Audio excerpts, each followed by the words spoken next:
Everybody, welcome to another emergency episode of Purple Insider. Matthew Coller here. And guess what? Harrison Smith is back, everybody. Is something that has been talked about quite a bit through the offseason by us here on the show. Would Harrison Smith come back? Is he going to return? Is he going to retire? And I'll tell you the truth. At the end of last year, I thought that Harrison Smith was probably going to retire. That's where my bet was laid. And I even wrote an article, if you want to go to my Twitter and take a look at it, about if he retires, then he has made a Hall of Fame case, where I broke down all the numbers on Harrison Smith, talked to the safeties that played with him through the years, Andrew Sendejo, Anthony Harris, and just tried to capture the total value of Harrison Smith throughout his entire career. And I wanted to do that because I thought this might be it for Harrison Smith. This might be the last time that we see him in purple, but he decided that he did not want to make it the last time that he played for the Minnesota Vikings. So Harrison Smith is back. It is reported by, I think his agency sent it out, that he restructured his contract and it's going to be worth $9 million, which is a great cap hit for Harrison Smith, to tell you the truth. And I'll pull up some numbers here on Harrison Smith from last year, because I think that, the question is probably, what is he going to look like? How good is he still? And in my opinion, I think that Harrison Smith last year showed that he still has a lot of value, and also that his value is not entirely just tied in to his physical abilities, that his mental part of the game is still extremely strong and extremely important, and he could still be one of the better and more impactful safeties in the game. So I've got his numbers up. He graded a 68.9 by PFF, which is about average. And across the board, he was, okay in every category: run defense, coverage, and so forth. But what really stands out, so of course, and I think Harrison Smith would tell you this, it's not the same 2017 Harrison Smith that was now, some time ago in our lives. But I think what really stands out to me about Harrison Smith's data from last year is just the way that Brian Flores used him. And by the way, if you were wondering, when opponents threw against Harrison Smith, they had very little success. Only a 78.8 quarterback rating when throwing at him. And here's a crazy number. Harrison Smith is not allowed an 85 or higher quarterback rating into his coverage since 2016. How crazy is that?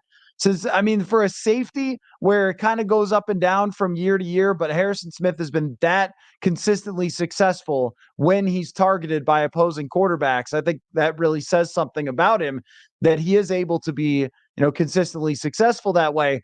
But what really stuck out to me about Harrison Smith was these numbers, where he aligned last year under Brian Flores. And actually, he told us before last season that one of the reasons he continued to come back was that he was really interested in playing for Brian Flores. And I thought that you felt that synergy between those guys really from day one. So I'm guessing that one of the reasons that Harrison Smith is returning is because he wanted to play for Brian Flores again. So here's the alignment numbers. He took 185 play reps, snaps, whatever you want to call it, 185 snaps on the defensive line, so all the way up the D line, 390 as a box safety, 151 as a slot corner, and 39 as an outside corner. And that's from PFF, those numbers. So he was all over the place last year, and now he continues to do it again. And this has an impact across the board on the Vikings defense. So we're going to go through the depth chart, what it looks like. Of course, I'll answer questions after I'm kind of done breaking this out and sorting it out, because just happened. And now we're, on the fly, just, breaking this down. So from the perspective of the entire defense, where it really matters is Josh Metellus, because my expectation was if Harrison Smith did not return, then the Vikings were going to take Josh Metellus and move him into Harrison Smith's spot.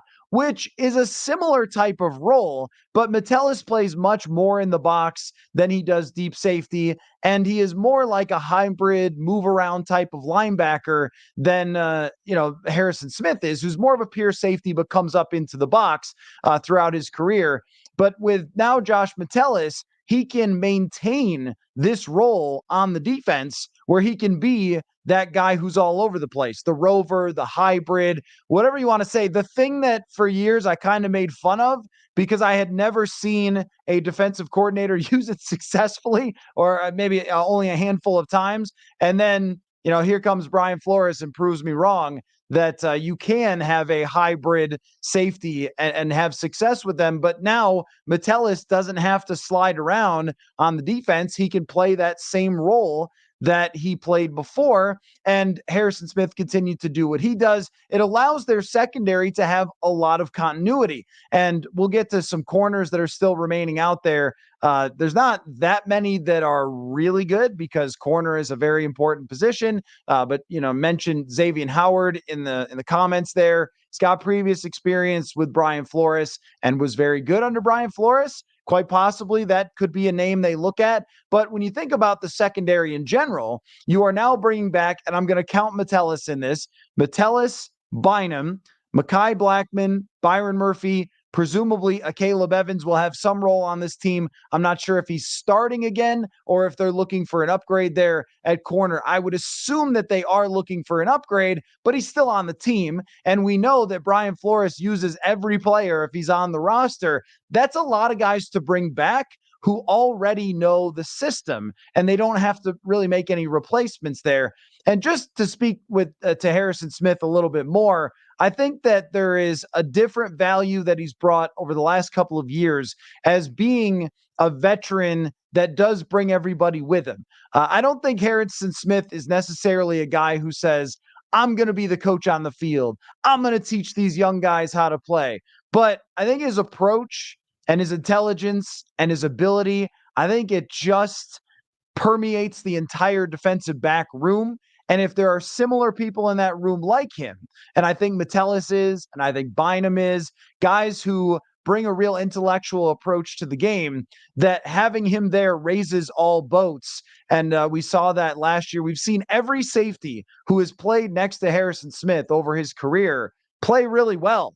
And that matters. And we saw Bynum, I think, really took a big step forward last year. And I think that you could attribute at least some of that to Harrison Smith. So this is important for the Vikings defense because now if we go through the entire defense and how it's going to look next year, as it stands right now, they also brought back Jonathan Bullard. So there are improvements still to make. We'll get to that.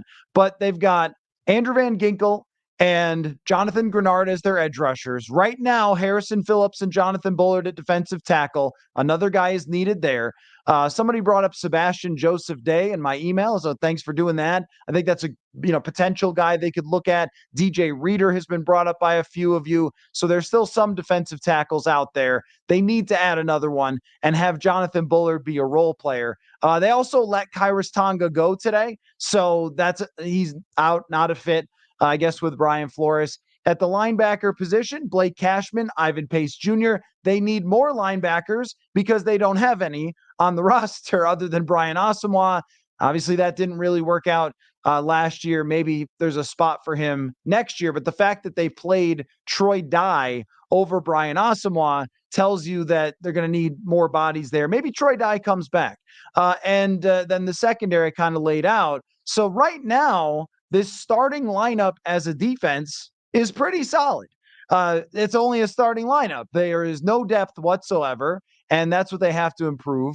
And at the defensive tackle position, I was going through the list of remaining defensive tackles, and I think the biggest thing I took away is how few impact defensive tackles there really are. I mean, it is just a rare position, and a guy who was one of my favorite, which was Sheldon Rankins. I thought he would have been a good fit. He just went off the board. Like I literally have the Adam Schefter announcement right here that he just went off the board there. So, I think it's a position that's going to be hard to find a difference maker. They could try to draft one. Some folks have brought up Tier Tart, who got released by the Texans last year. I don't know that I'm into that idea, though I think he's very good. I don't know.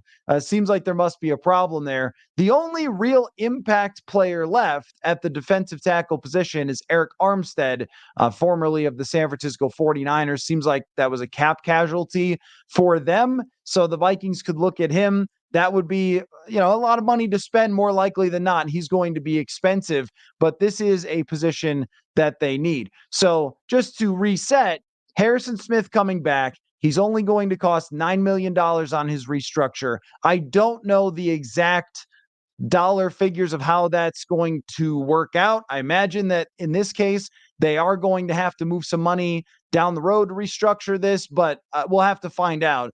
These things usually take a little bit to get in the NFL system and then get on overthecap.com. But he's clearly taking, well, you could call it a pay cut. He really took a pay cut last year. And then into this year, there was a huge cap hit that was never going to happen. He was either going to rework that or he was going to retire. And those were the only two options. I never saw Harrison Smith playing anywhere else. That once he signed his last big contract, it felt like Harrison Smith is either a Minnesota Viking or a nothing. And that's like how it appears now, that he is coming back. He's 35 years old. But I think you see from the usage numbers and the impact on other players that he can still be very good. It's not like teams were suddenly targeting him and having a lot of success or anything like that last year. Harrison Smith can still play, even if it's not the same level of impact as it has been in the past. And of course, one of the questions here, do I see any role for Lewis Cine? I do not. I think that Lewis Cine is probably a camp cut at the end of the year, and that they will move on. So that's just how it goes sometimes with rookies, with draft picks. It doesn't work out from time to time. And that looks like that's going to be the case with Lewis Cine, because I do not see any position for him.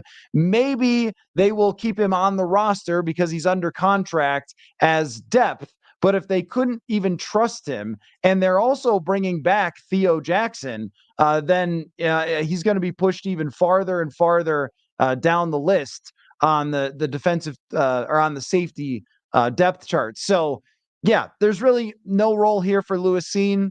That's how it goes. Sometimes you draft players that don't work out, and they really missed on that one. But the thing is that it's like sometimes when the draft closes a door, another window opens. I mean, that's Josh Metellus to me, is that a lot of you have brought up like, hey, they should have drafted Kyle Hamilton. And no doubt about it, Kyle Hamilton is absolutely fantastic. But by not drafting Kyle Hamilton and having Lewis Cine fail, Josh Metellus emerged as a very similar type of playmaking player. And hey, look, I don't know.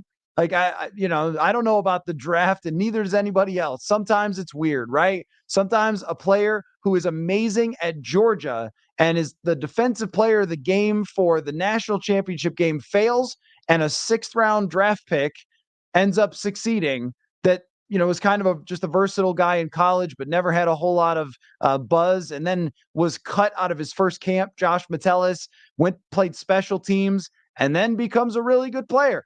That's football sometimes. It's weird like that, but I think it really shows you that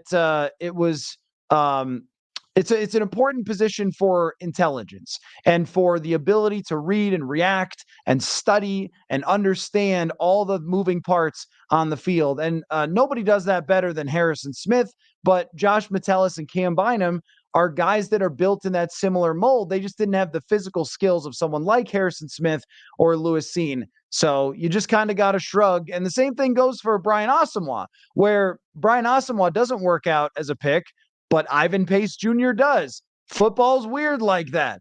No one would have ever seen that coming, I think. So let me just take a look. If you guys have anything else to say about Harrison Smith, feel free. But my reaction is pretty simple. There's no downside to Harrison Smith coming back. And now that we have seen him for several years, in not the same exact level of speed as he had before, and yet still impacting the game. I think it shows you that, age for this position. And look, Ed Reed played into his 30s. There's been plenty of safeties who have before. Wasn't it Eric Weddle who came out of retirement to play for the Rams? Am I making that up? So sometimes, it's really more about the type of things that you can handle intellectually. And Brian Flores could put so much on Harrison Smith's plate that he was in the right positions. He also understands the game so well at this point that, as you saw from those numbers, or as I brought up with the numbers, that he only allowed a 78.8 quarterback rating into his coverage. The longest completion on him was only 36 yards last year, only 8.2 yards per reception against him, which is extremely, extremely good for a safety.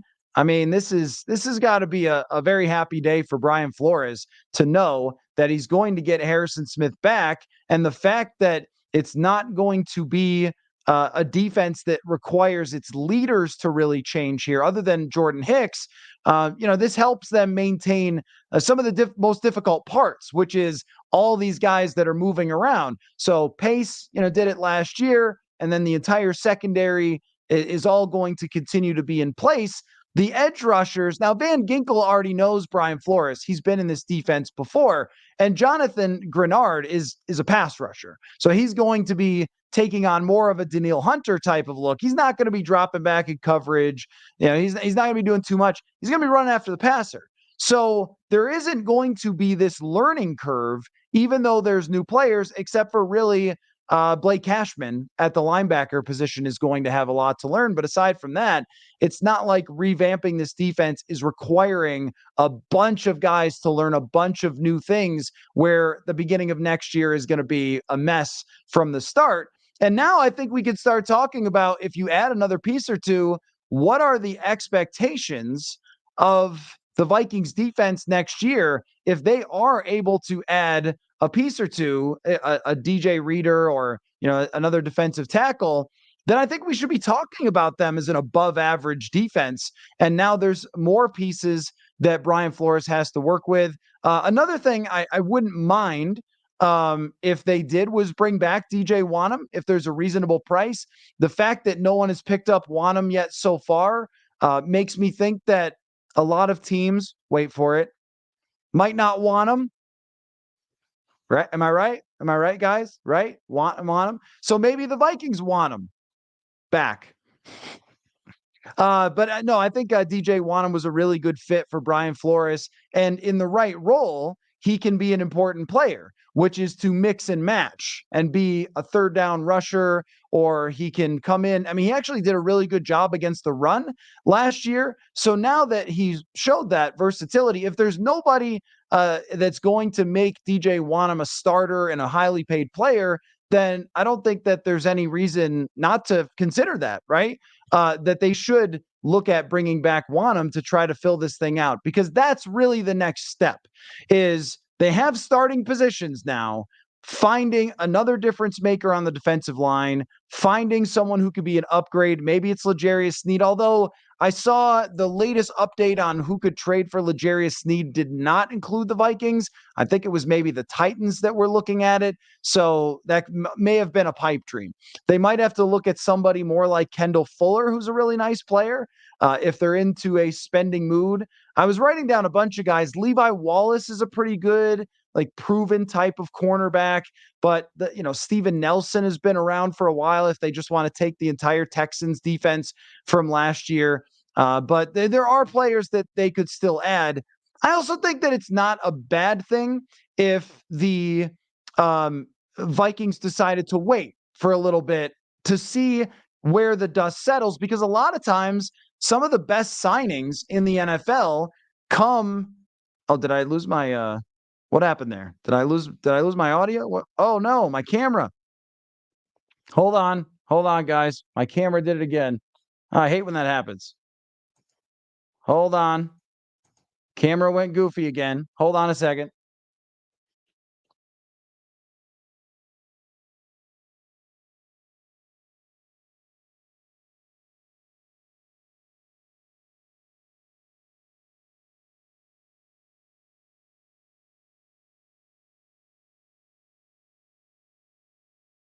Oh man. All right. Okay, we're figuring this out. So the camera unfortunately went into snoozy mode. There we go. Sorry guys. This is what it looks like on the just on the laptop camera.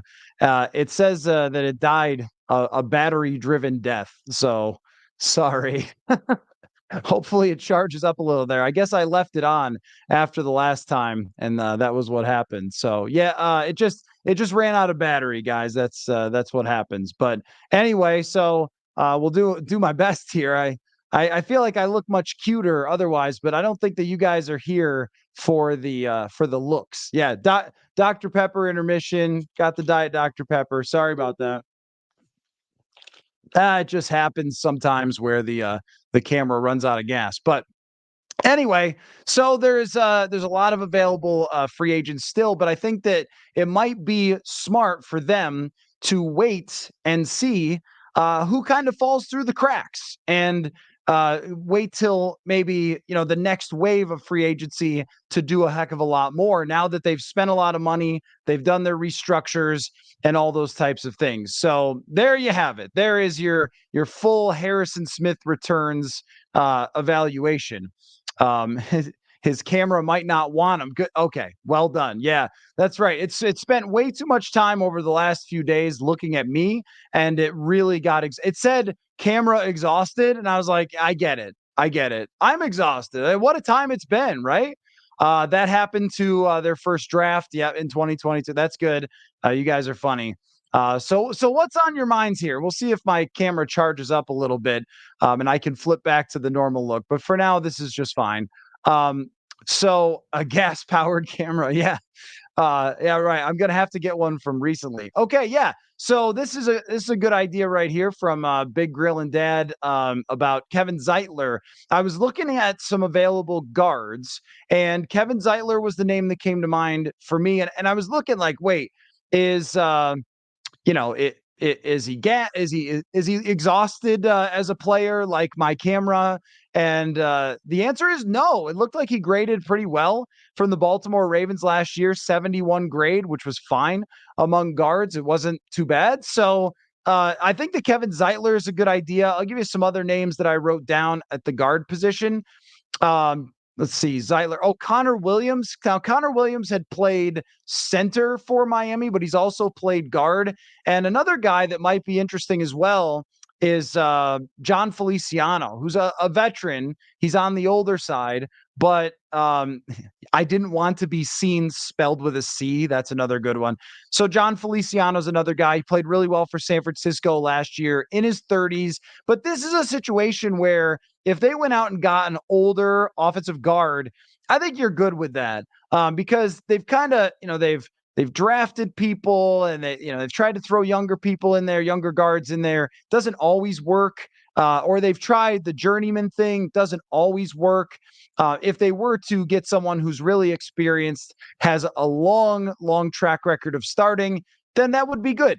So Zeitler or someone like Connor Williams, who has been better as a guard than he was as a tackle. And, I think Dalton Reisner is still in consideration.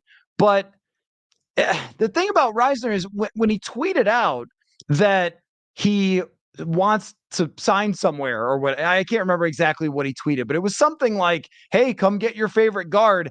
That made me think that the Vikings may have told Dalton Reisner that it's not going to happen and that they might have somebody else in mind. I like Dalton Reisner, but I also think that they really want to have a good running game. And signing Aaron Jones to go along with Ty Chandler would tell me that having a good running game is probably important to the Minnesota Vikings this year. And if they want to finish 27th or 29th again, then bringing back poor run blocking offensive guards is one way to do it, even if you have a really good pass blocker at that position.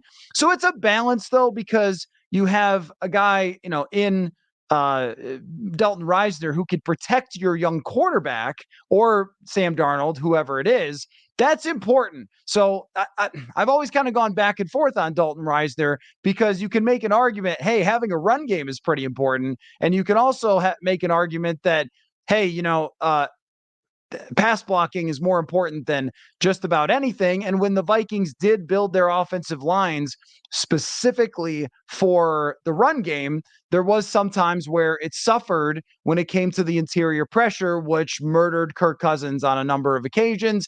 You also can't really trust the center or the right guard. Ed Ingram made some progress last year, but was certainly not an above average player, was still in the top 5 or bottom 5, I guess, top 5 in a bad way of pressures allowed, and was a non-difference maker in the run game. So unless they think that he's going to take a step forward, but I can't count on that. I think if he ever gets to average, then he would be in pretty good shape. Let's see. How about Bakhtiari as a backup left tackle? No, I don't think so. I think they're in a good place with backup left tackle.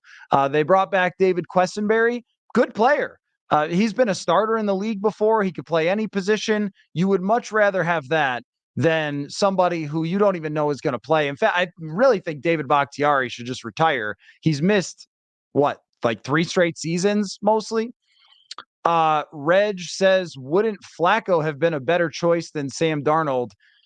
I don't know about that. You're going to have to give me your logic on why you think that would be. Joe Flacco got a lot of love last year. It was a really fun story for Cleveland. If you actually look how he played, it wasn't that good. I mean, it was fine. It was like typical type of backup level. Is it because Flacco's just been around longer that we think he's going to be a better mentor to a young quarterback? I mean, clearly Indianapolis thinks that he's going to be with Anthony Richardson, that those two are going to fit together. A lot of arm strength between those two guys. He's a little cheaper than Darnold, but I also think that Sam Darnold, a major part of it is just that there is the possibility that he can be better than he's ever been now that he's with the Vikings, where Joe Flacco, I mean, how much longer can Joe Flacco play? Would you really want Joe Flacco starting a season and playing over multiple games or an entire season if he had to? Because if the Vikings draft J.J. McCarthy and they decide that he's not really ready, well, then, I mean, they might end up playing Sam Darnold for half the season or more than that. And I'm okay with that. But I don't know if you'd want to ask Joe Flacco to play much longer. And I also think that, Sam Darnold has already been in this role and he clearly, had success with it last year. The role of being a veteran quarterback, even though he's not that old, with a younger quarterback that's still emerging in Brock Purdy. Let me look at Sam Darnold's stats versus Joe Flacco over recent years, by the way, because I'm going to guess that it's actually not better. So how far do we want to go back for Joe Flacco? Since he left Baltimore, let's take a look here. Since Joe Flacco left Baltimore, he is 7-15 as a starter with an 84.8 quarterback rating. That is pretty rough. I think we're using maybe some recency bias to think that Joe Flacco is decent. Let's see. Since Sam Darnold left the Jets, he has a 77.9 rating and he's 8-10 as a starter. So you're really not talking about a whole lot of difference, except for one guy has more upside than the other one. And that's really about it. Darnold, maybe a little more mobility, but not really a runner. Either way, you're talking about a backup quarterback. It's just that Darnold, I think, gives you the potential to fit in and perform better than he has before, where Joe Flacco, if he had to start more than like 5 games, I think you might be in trouble there. Julian says having a good running game would help the rookie quarterback. Totally agree. And I was looking at this yesterday, and I'm going to try fixing the camera here in a second. I was looking at this yesterday, and I noticed that Jordan Love had a 118 quarterback rating when the Packers were running play action. That is fantastic. The Vikings have not had good play action numbers, or at least great, since Kevin O'Connell got here. really hasn't been all that good since Kubiak. And Kubiak was brilliant at running play action. That's his thing. Won Super Bowls with that, back in the Denver days. Made Matt Schaub into a great quarterback with all that Arian Foster and play action stuff. So you would expect that the Kubiak style would be really good at it, but O'Connell has not mastered that. And I think part of it is tying the run and the pass together. Yeah, he really could use the run first. I know that statistically you can still succeed at play action without the run game, but man, you can't convince me it doesn't help to have Aaron Jones. And another thing about Aaron Jones I ran across that I didn't realize till yesterday, this guy is the 5th highest yards per carry for a running back in NFL history. History is the same as Barry Sanders. That is wild. I mean, he's like right there with Jim Brown as far as yards per attempt. I don't know if he's going to be healthy all year or if he still brings that level of play to the Vikings, but you can't tell me that guy doesn't draw the attention of the defense. Okay, slight pause. Gonna fix the camera. Hold on.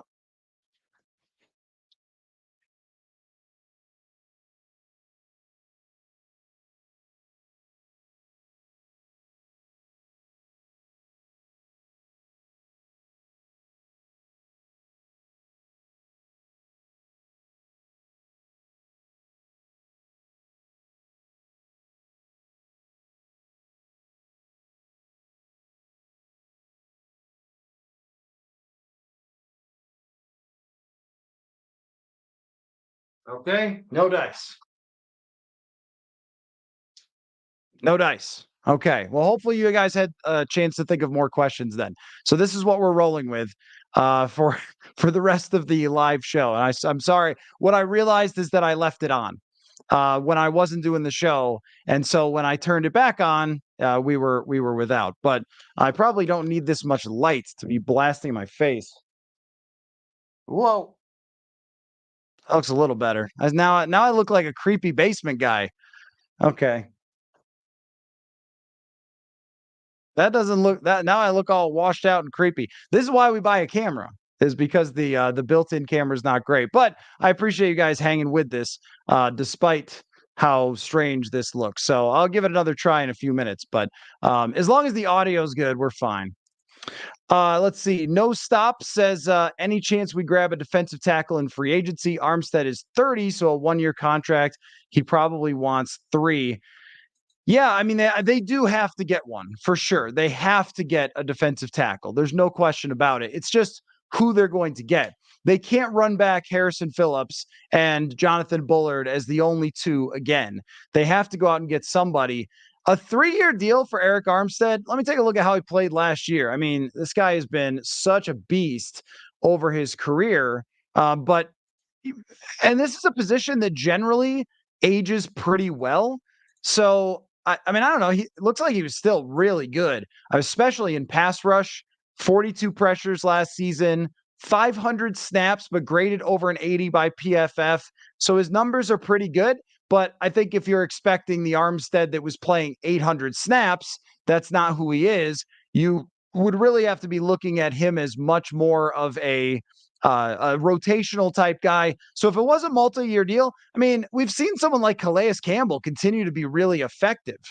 So if it was a multi-year deal, I don't think that means that it's going to be a disaster. It's just that you're probably getting 500 to 600 snaps out of him, and in those 500 snaps, he's going to cause a lot of problems. I mean, he was in for 360 pass rush snaps and had 42 pressures and a number of sacks. So he's still pretty effective as a situational pass rusher, but that's kind of more of what he is now than what he used to be like 3-4 years ago. You would have to take that into consideration. Are there any young defensive tackles left? Unfortunately, not really. And so I have the list here, and I've been looking through it, scrolling up and down for anybody that might have some potential still. And that's the thing about free agency is for veterans. It's hard to find anybody on the younger side. And looking at anybody under the age of maybe 28, Tier Tart is really the only one that I would look at and say, well, that guy's kind of a monster. But Tier Tart, the fact that he was an issue last year for the Titans would make me concerned. And the other guy that is on the younger side is Ross Blacklock, who, of course, we saw and was super ineffective for the Minnesota Vikings. So there really aren't, which means they should look at somebody like Armstead, look at somebody like Reeder, and go from there, I think. Paul says, would love to know what you think of Sims and Florio thinking the Vikings are dysfunctional because they didn't sign Kirk.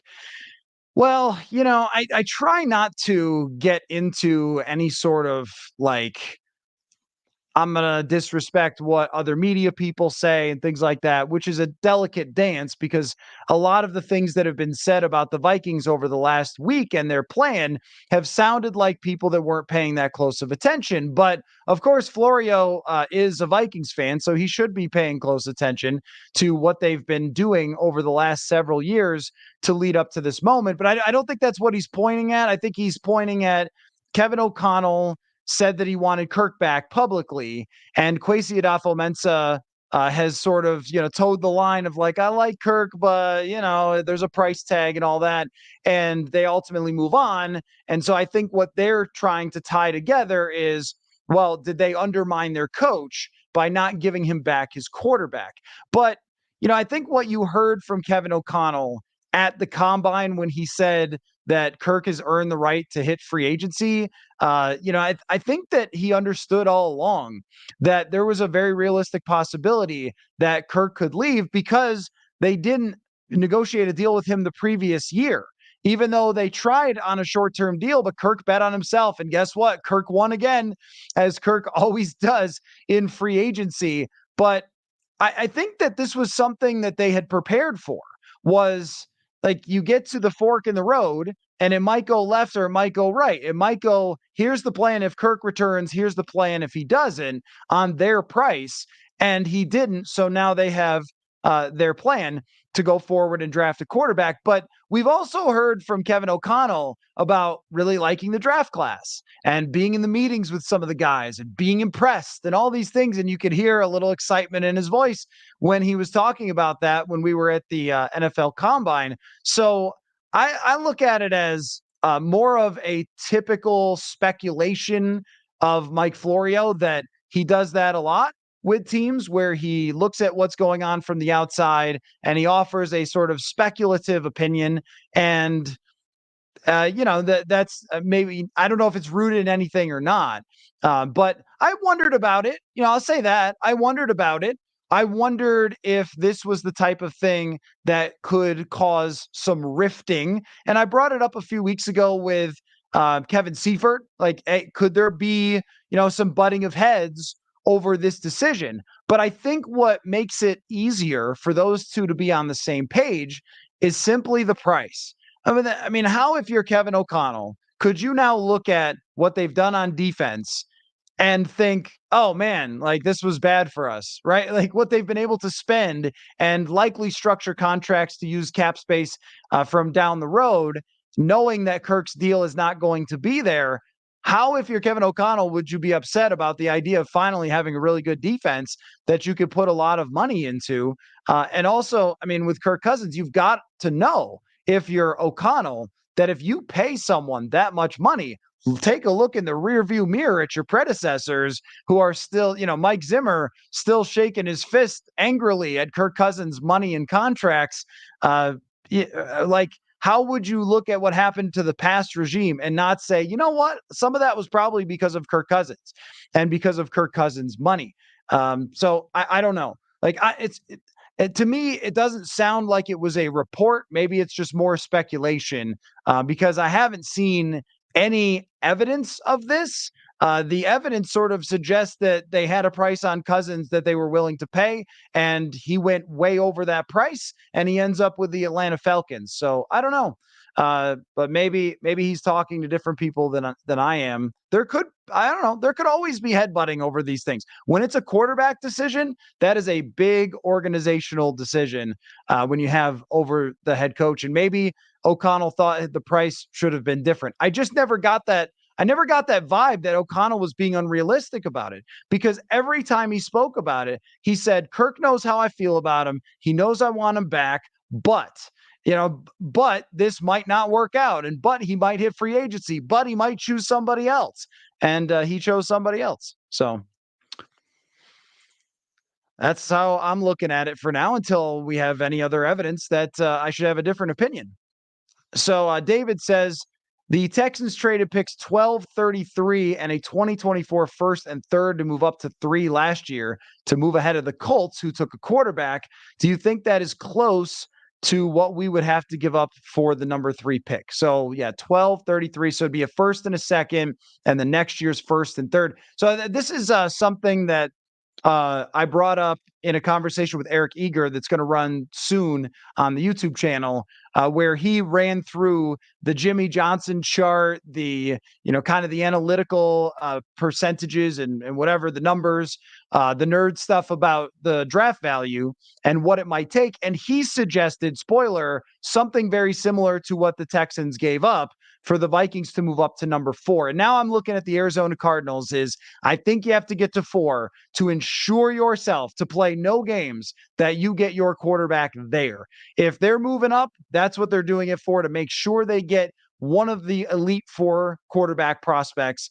And if they do that, then we'll be sure that they saw a big gap between someone like McCarthy and Bo Nix and Michael Penix. I don't know that they do right now because they haven't told anybody, but that would sure indicate it if they moved up to number 4. And that is probably around the ballpark of what it's going to take. The thing that I'm factoring here is that they are going to have competition and that there's going to be other teams that will want to make a similar trade up. So is that what's going to happen where you get into a bidding war and you end up having to give up more than the Texans did last year to move up to number 3? That is possible. But yeah, I mean, I think that that's a really reasonable price. Daniel says, do you think that Bradbury gets cut by Saturday before his contract guarantees? I don't think so. One of the things about Garrett Bradbury that I want to bring up, and I wrote about this last year, is so his first couple of years were absolutely brutal. There's no way around that. Really tough. First couple of years in the league. Facing Kenny Clark and Akeem Hicks, and I think Snacks Harrison all in the same division was pretty tough. And he got whooped a lot of times by those guys. And over the last 2 years, working with their current offensive line coach in Kevin O'Connell's offense, I think that Garrett Bradbury has been an average center. And by all the metrics he has been, you don't notice him getting forklifted as much as he used to. I know Kenny Clark did it to him again in Green Bay. But aside from that, on a week-to-week basis, Garrett Bradbury has been a pretty solid player over the last 2 years. Is he a difference maker in this run system? No. In the outside zone, he could be. They really should use him more in the screen game to get out in some of those screens and use him a little more to his strengths, I think. But he knows the offense inside and out. And the way that he guided Josh Dobbs and Nick Mullins, and I know they didn't win, but they were in really every game except for the Packers game. But the way that he managed the quarterback changes, the offensive line, the checks and changes, and all the things that go into that, it has a lot of respect from his teammates. And I think it's really an underrated part of being a center and is very important. So they should just stick with him because you start making changes to center. How much of an upgrade do you get?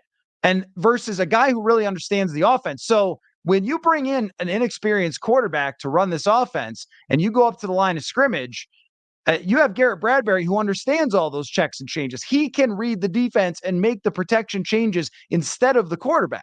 That is an important skill to have, as opposed to going out and getting Bradley Bozeman or something, like some other guy who some other team let go, and then bringing them in and then trying to teach them and the quarterback an offense. That would not make a whole heck of a lot of sense to me. Nathan says upside with Darnold, not happy about you're referring to maybe the Flacco thing. Yeah, upside with Darnold is definitely the difference for sure. Not happy about Hunter's loss while retaining Smith. Love 22, but come on. Hunter was clearly our best player on defense, an all-time great Viking with a lot left. Well, this is not an either or. This is not a situation where you either picked Harrison Smith or Danielle Hunter to come back. Danielle Hunter got basically a fully guaranteed contract for the next 2 seasons at about $24.5–25 million a year. I think it's $24.5 million a year. That is a very steep price for Danielle Hunter that the Vikings decided to spread out that money to Jonathan Grenard and to Andrew Van Ginkel rather than bringing Hunter back. And if it's fully guaranteed, then you risk, if there's any injury for next year, that it could become a really big problem because then his guaranteed money is on the books. Then you are, see, when you give Jonathan Grenard a multi-year deal and it's around $20 million, that doesn't seem like that much different from Danielle Hunter's 24, but it is in the structure that you can spread money out, you can push it down the road, you can make it so there's restructures. When someone has a fully guaranteed contract, there's not a whole lot you can do to manipulate that in the future. So great for Danielle. I mean, I respect the heck out of Danielle Hunter, one of my favorite players to cover, an absolute monster, one of the all-time great Vikings. Absolutely. But it's risky at his age. So they went younger at that position.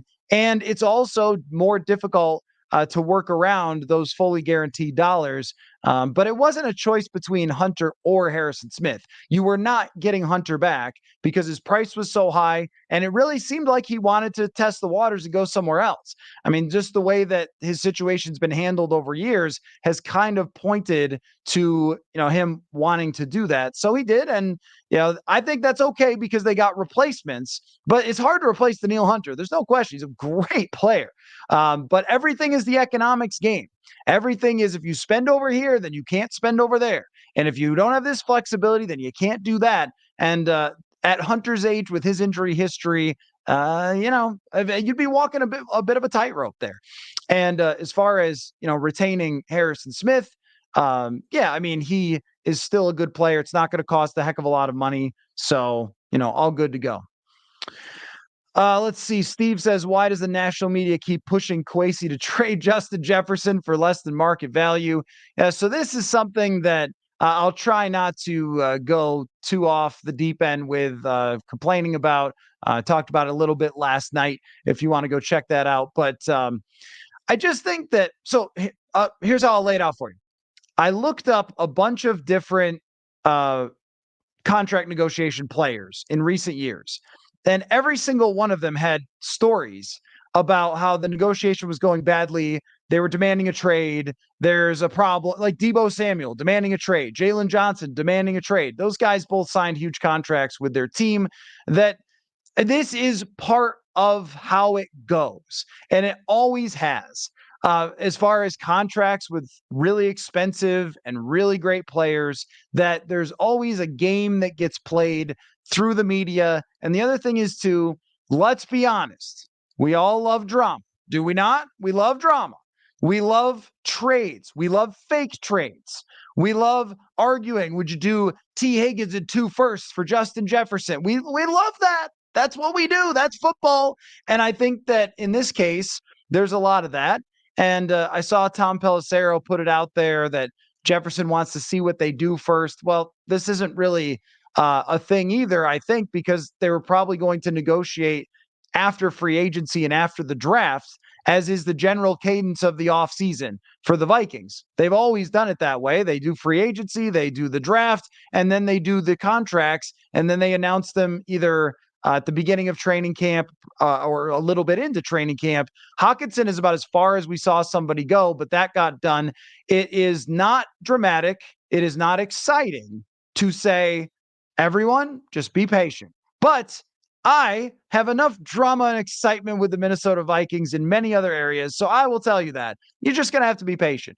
But I think that with every big player who signs a contract extension, we end up with something just like this. Some story about, oh, well, they're botching the negotiations and so forth. And they screwed themselves out of tens of millions of dollars not doing it last year, which I don't think is the case. Maybe the price went up a little bit, but we already knew that it was going to be in that $30 to $35 million range. So I don't think it changed a whole lot.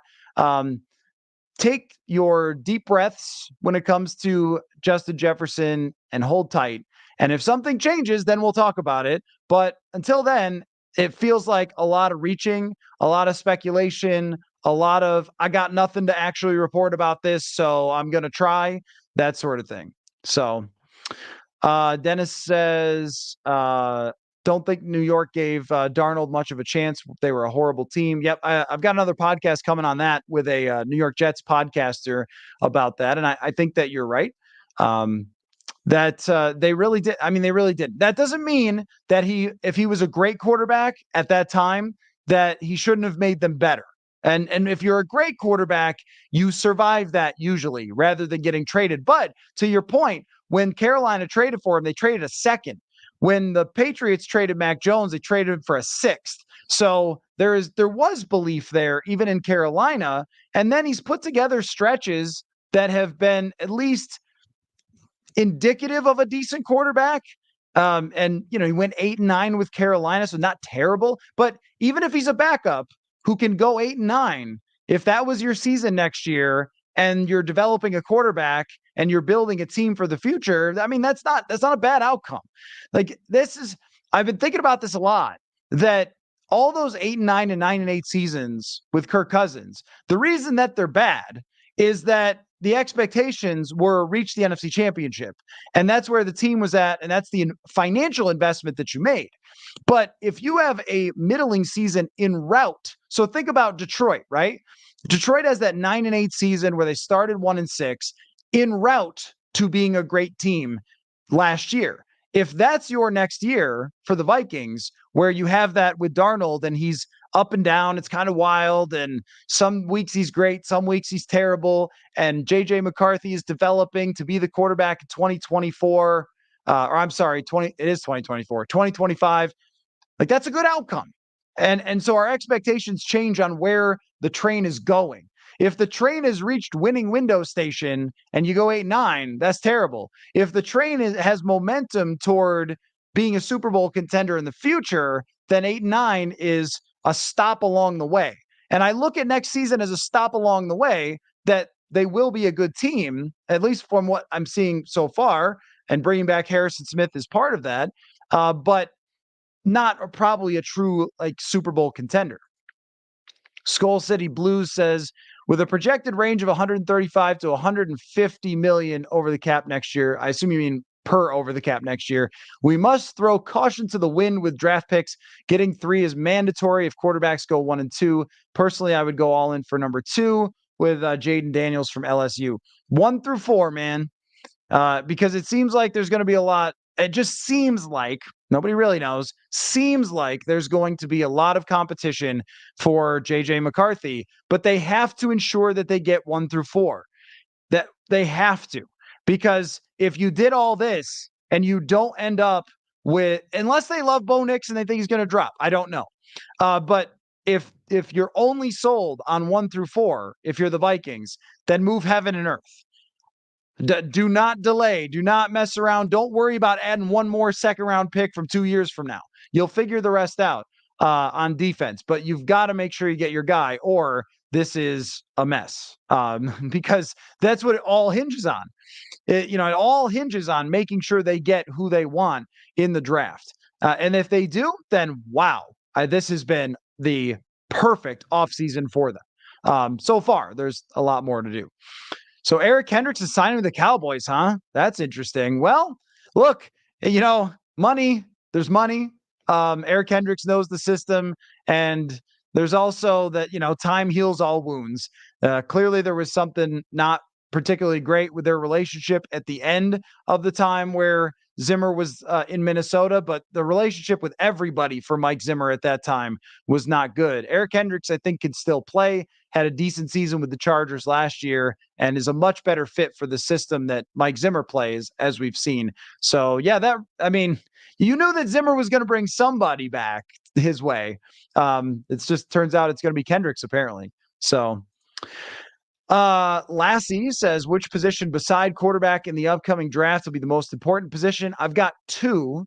Now that they have edge rushers, it's not that they don't have to get defensive end, outside linebacker, edge rusher types, and they could, but it's probably, well, it really depends. If they trade up and they use number 42 as part of, trading up to get whoever, Drake May or something, then, well, we're looking at development players from the fourth on, and it's going to be a pretty boring day two for all of us. We won't be doing a live show for day two if they trade everything up to get their quarterback. That'll be a lot of just sitting around. Maybe I'll eat pizza and watch the draft on my couch or something as opposed to doing a show. But if they do say stay at 11 and draft a quarterback, then they're really looking at either corner or defensive tackle, in my opinion, because they don't have a difference-making corner. They have a solid group of corners, two solid corners in Byron Murphy and Mekhi Blackman, but not difference makers. So they need something like that. And there is not one in free agency. They could get Steven Nelson. They could get Kendall Fuller, who's a pretty good player. He's 29, but they need someone who's young and who has potential to be a shutdown type of corner, someone that they can put on the opposing team's best player and assume they're going to have a chance, because in recent years they have not. So that's who I look at. And defensive tackle, of course, is they need a defensive tackle who can get after the quarterback. Let's see. Terry says Aaron Jones is a great locker room leader. Year after year, Walter Payton nominee. Yeah, this guy, I mean, he is as pro as it gets. He is a pro superstar player. And the only question I have about Aaron Jones is just health. That's the only question I have about him, because in everything else, he is just a tremendous, tremendous talent. He has shredded the Vikings. He averages, I looked this up, he averages 5.8 yards per carry against the Vikings in his career. That's like the best Adrian Peterson every time he played the Vikings. I know you guys already know that. Vincent says, what do you think about bringing Anthony Barr back? I think Anthony Barr is probably at the end of his run in the NFL. I don't know that there's going to be more for Anthony Barr in the NFL. Last year, he was okay in a handful of snaps, but then ended up just not even being active at the end of the year. So Nathan wants Tavondre Sweat. Tavondre Sweat is so much fun. What is he, like 360 and runs a 5 flat or whatever? Joe says, do we have hopes for Jaquelin Roy? You know what? It's a good question. I haven't brought him up much because I still look at him as a who knows type of player. I thought last year, watching him in training camp and a handful of reps in preseason, that he had, how about this for a football term? Heavy hands. Heavy hands. No, but he does. Like when he lays his hands into the offensive lineman, you could see that pushback. But that's a development player. That's a guy who probably year 2, year 3, you hope that he starts to emerge and show something. And I think that it's in there. But if you're looking for someone who is going to be a difference maker, it's probably going to have to be, a first or second round draft pick or a big free agent name. So we'll see on Jaquelin Roy. I like some of it, but then he got, banged up a little bit. So, he had a first year that showed a tiny bit of promise, but not enough to really bank on, I think. Okay, this is funny. Sorry, I got to throw this up. Not signing Kirk was the first sign of functioning in a while in regards to the dysfunction. Yeah, I mean, I haven't seen or felt dysfunction. Maybe there's some behind the scenes, I don't know, when it comes to this Kirk thing. It has not at any point during Kwesi Adofo-Mensah and Kevin O'Connell felt dysfunctional. It hasn't felt like they have no idea what they're doing. They have no plan. They're just throwing stuff at the wall. They're making random acquisitions. Like, think about 2022. They sense the moment. They trade for TJ Hawkinson. They sign him to an extension. He plays really, really well. Like a move like that. Now, drafts, like the 2022 draft cannot be apologized for. It has to be held in regard to the plus and minus of this regime. But the moves that they've made, something like, going all in for a Hawkinson or letting certain players go. Let's look at the guys they let go and what they did last year. Would any of them have made the difference? Of course not. So that seemed to be smart. They seem to be on the same page as that. And, getting Josh Dobbs, I guess there could be, some maybe KOC wanted Flacco. Who knows? I mean, at the time that might have felt bad that it didn't work out with Josh Dobbs, but it probably wasn't going to. And then this Kirk decision came down to money, and Atlanta gave him so much money that how could anyone in the organization not be on board with moving on when that was the dollar figure that Atlanta gave him? I mean, that was crazy. Cade says, what's the timeline for a draft trade up? Oh, it could happen right now, buddy. Trust me, I keep Adam Schefter right here on the phone because it could really happen. I'm not even kidding you at any point. When you look at some of these trades, now the Texans did it. They did it on draft night, I think, right? But when you look at some of these trades that have been for a quarterback in the past, it's been, maybe a month or a month even and a half early leading up to the draft. So I would bet that now that the first couple of shoes have dropped, that Kwesi Adofo-Mensah is getting on the phone today. Get on the phone today and start calling the Arizona Cardinals and see what they want and try to make that move if that's what your plan is, and it probably should be at this point. So that the timeline is go to Adam Schefter's Twitter page, put on that, notifications and leave it there because, that could happen at any time. And I think that they're trying to do that. That's a guess. It's not sources or anything, but I do think they're trying to do that. So let's see. Daniel says, with the free agents left, I could see the Vikings going after a defensive tackle in the draft after we get our quarterback. Yep, same here. That is next on the list for sure. Nathan says they don't have the assets needed to move up unless Kwesi's allowed to mortgage the entire future. Well, if you look at, that Texans trade to move up, if you look at Carolina's trade to move up, or even the 49ers, could you do that? Yeah, I think you could. I think you could. Well, I mean, they do have the assets though, because it's really about what they have in first and second round draft picks. And they have a first, they have a second, they have their future firsts. You're not really too worried about, oh, you don't have a third this year. Like, oh, well, that's not really going to make the difference. Maybe they throw in some change there eventually, but it's just like they have the firsts and seconds to package them all together. And when you say mortgage the future, like that sounds like you have to give up everything you have, but you don't have to give up the cap space that you have. And that is important to mention here, that you make up for what you lose in, what you're losing in draft capital in cap space. And down the road, at some point, that could be a problem because you want guys on their rookie contracts. But the way that they have moved all the cap space out for the future, all that old money, all that dead cap will be gone after this year. That opens up the window that you're looking for. And then clearly, one of the things that's important to mention too is that because this organization now scores so highly with players, you can get them. And they just did. They just got 3 of the top free agents off of the list on defense. So, I know that sound, if they did it, that would sound terrifying. But look at what San Francisco did, for example. San Francisco traded those firsts, and they were still able to acquire Christian McCaffrey. They were still able to acquire Trent Williams.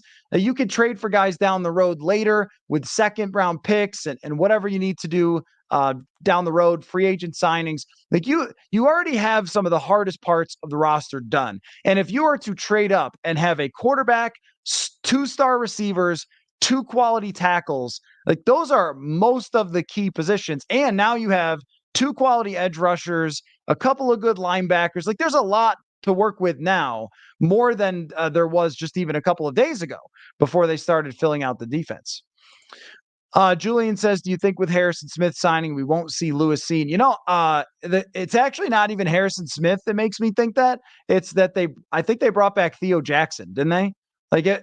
Once they brought back Theo Jackson, it's like, okay, all right, this is pretty much over. And that's one of the things about Lewis Cine that's unfortunate is that there has really been no drama whatsoever with this, no intrigue with this. It was just like, it just never happened. Just a complete failure to launch. He never figured out how to play in either Donatel or Flores's defense. And then other guys emerged and they were just better than him. If Cam Bynum wasn't good, then Lewis Cine would have got his chance probably. And I assume so.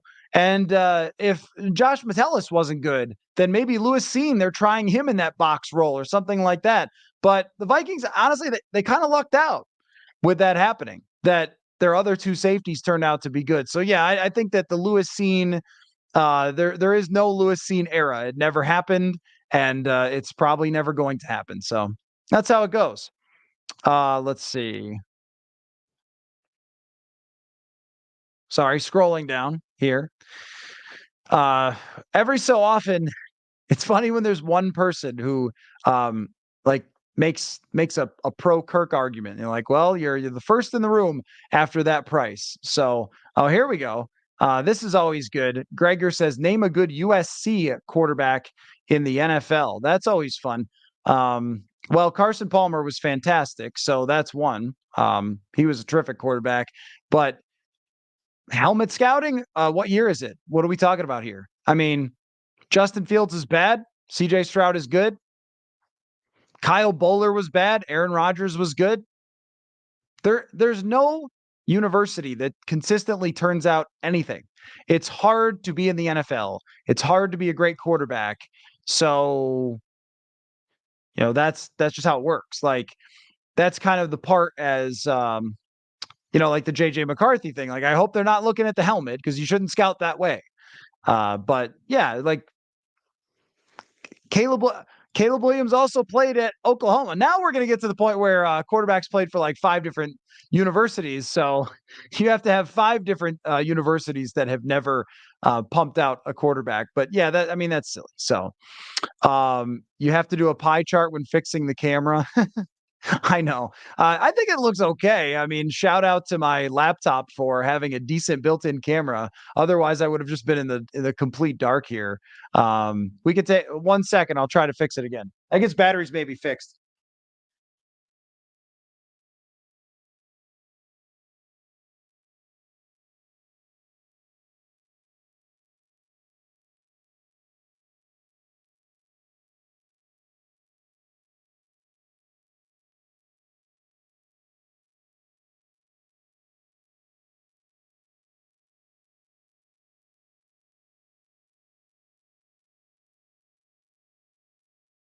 No dice. May have killed it. That's all right. Let's see. Mac Attack says trade Brian O'Neill. He's average, and I assume you meant to write overpaid. Nah, I don't like that idea. I think you have to give Brian O'Neill a little bit of a leeway for what happened last year, which is at the end of the year he started to fall off, but he was playing through a foot injury and he was battling that Achilles that made him miss the entire training camp. And the injuries there, yeah, were a problem, but the Achilles thing is kind of a freak injury. And it's a concern now. It definitely is a concern now that he's had those injuries, 100%. But I still look at him as a very, very good offensive tackle. I mean, he had, I think, more problems this year later in the year. We still saw when he was playing well at the beginning of the season. I'm pulling up his numbers here um, because I still look at him as a very, very good left tackle. And how old is he? He's 28. For an offensive tackle, 28 is definitely not old. Those guys play until they're 35. Yeah, he still had overall a 74.5 PFF grade. And let me take a look at where that ranked in the NFL because that doesn't seem too bad to me. It's just there were a couple games there at the end of the year where I think he was trying to play through some stuff and it just was not great. So yeah, he was 18th in the NFL. He was just ahead of Deion Dawkins, who got a huge contract with the Bills, just ahead of Laramie Tunsil, Ryan Ramczyk. So he was still in the range last year, the accumulation of being a very good player. And look, you don't want to be getting rid of an offensive tackle that's really good when you're drafting another quarterback. That would be a very, very bad idea. Let's see. Rick Tick says, why do I get the feeling a lot of fans want to keep the same for another one and done season? Oh, you mean keep things the same. You mean with Cousins? It doesn't feel like it. It really doesn't feel like it. And that may be sample selection that fans of this show probably understand the salary cap better, the draft better, the entire franchise better. And I guess I am patting myself on the back, but I'm really patting you guys on the back because I notice from talking to you guys every night that my audience is extremely well educated about the NFL and this team. And I see that, and that's sort of funny. That's why I kind of freak out sometimes when there's a weird comment, because you guys are usually generally so on point with everything. And so I think that my sampling of fans who listen to this show, they really understand why the Vikings would let Kirk Cousins go, and that they were not interested in another one and done season. They were not interested in fighting with the Lions and the Packers for, second place or third place and barely slipping into the playoffs. So yeah, I don't think that there are many people in Minnesota who saw Kirk leave and thought, oh yeah, we should have given him $100 million guaranteed to run back something that's literally never worked. Terry says Vikings maneuvering the void money this year will have top 5 in cap space in 2025. Yep. That is a major part of why, when we talk about the functionality of the franchise, that I believe that they could trade up. And I also believe that they've done what they set out to do. Is there headbutting with a head coach and a GM? Like sometimes, yeah, that happens. But if the end result is that they've gotten to this point and they have found themselves in a position with the cap space that after they take their medicine this year with the dead cap, that they could spend it, then they are in a really, really good position. And it looks like they executed what they set out to do. And so that's where, when, there's the talk of, hey, is it, something going on there or whatever? Like maybe it is. I'm not sure, but I certainly look at the bigger picture of this team and go, this is what you asked for. Now you are the team that's going to have the rookie quarterback contract with all the cap space. Now you get to be the team that goes into free agency that everybody thinks is going to scoop up all the free agents. And they already kind of started that process because they can have bigger cap hits for Grenard and for Andrew Van Ginkel later on.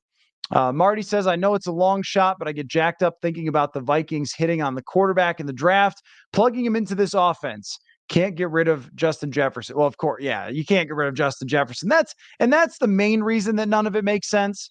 Like the trade rumors or whatever, is you need him to make sure, or do everything under his power to make sure that your next quarterback is good.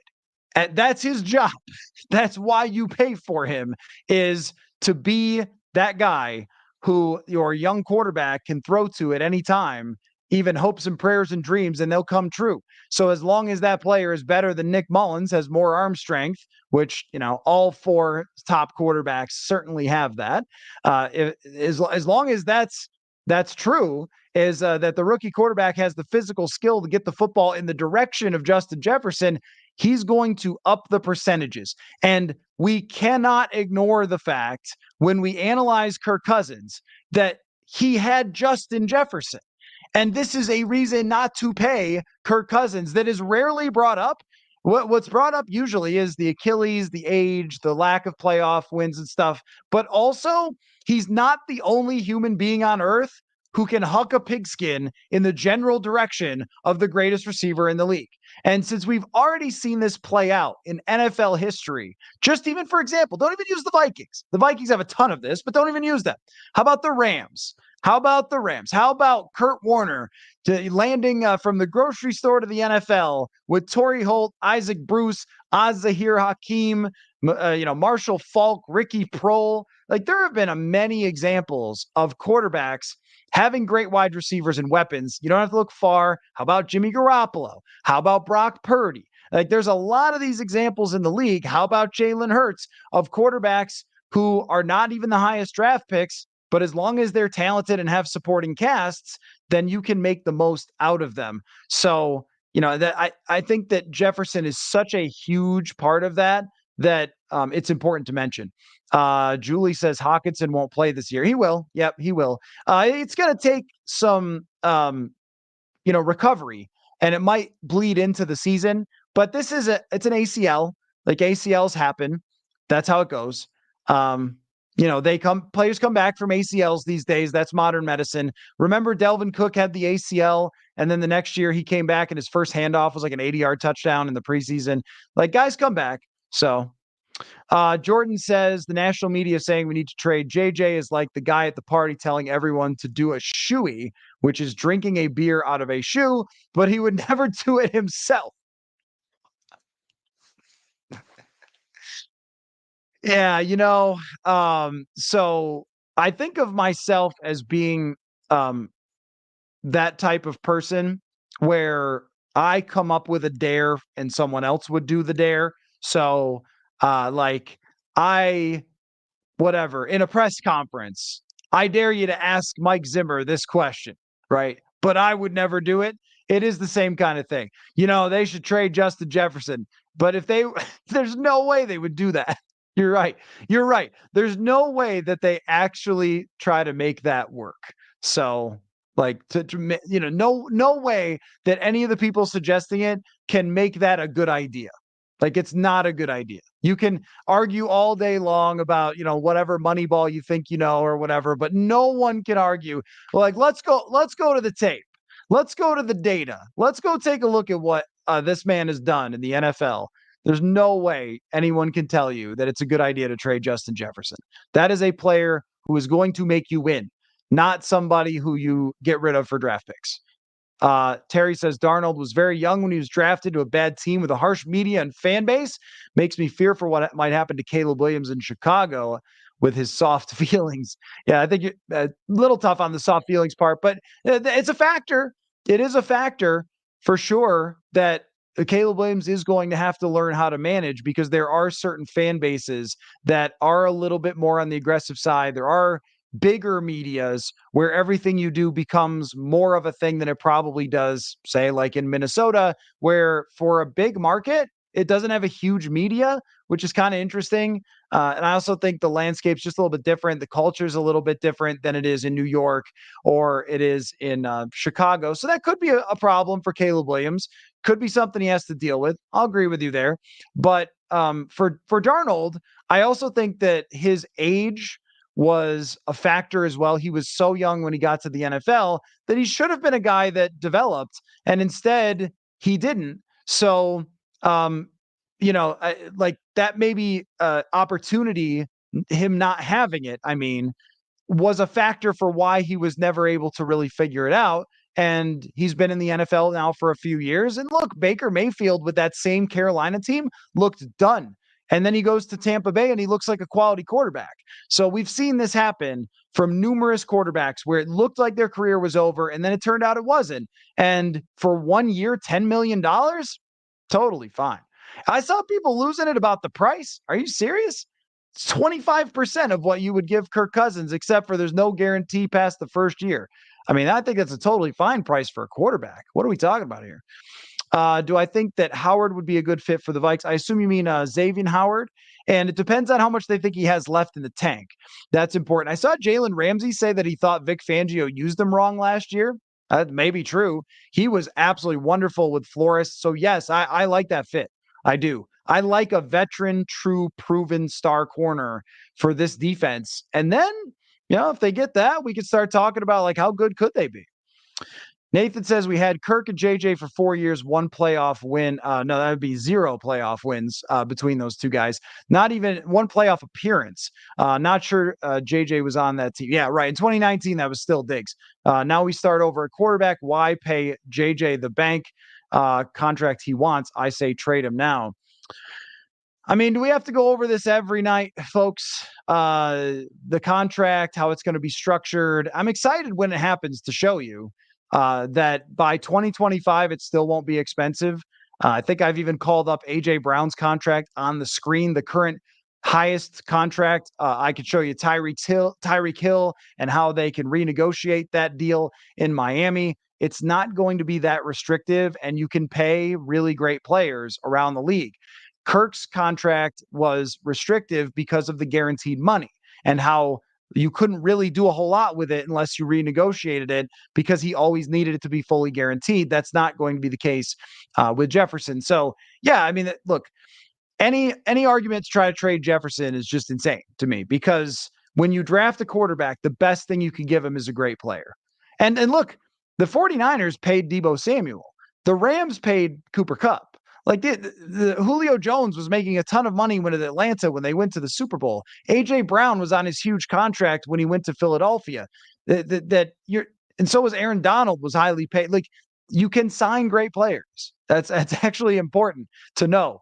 And then once you get to your winning window, then you can mess with the cap as much as you want. As the Vikings already proved to you. The Vikings already proved to you this before that you could build a great team with paying some of your most important players. They just didn't win with it. But 2018, 2019, they did a lot with the salary cap to extend that window.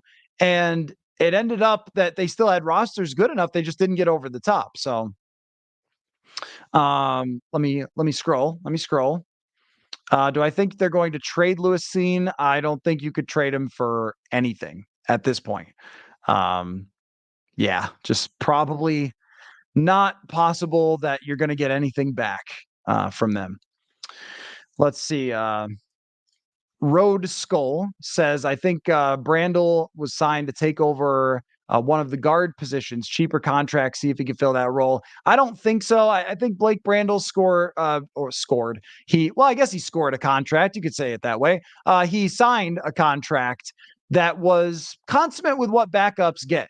And instead of just signing him to, and I'm trying to think how this worked out. There's like a multi-year deal, like $4 million a year. That's what a backup offensive lineman gets. He's a versatile player. He can move around a little bit, and that's what he's going to be. Blake Brandel is not going to be somebody who you just throw in there and say, "Hey, it's your job." Now they could bring in somebody to compete with Blake Brandel or he could compete with them. Put it that way.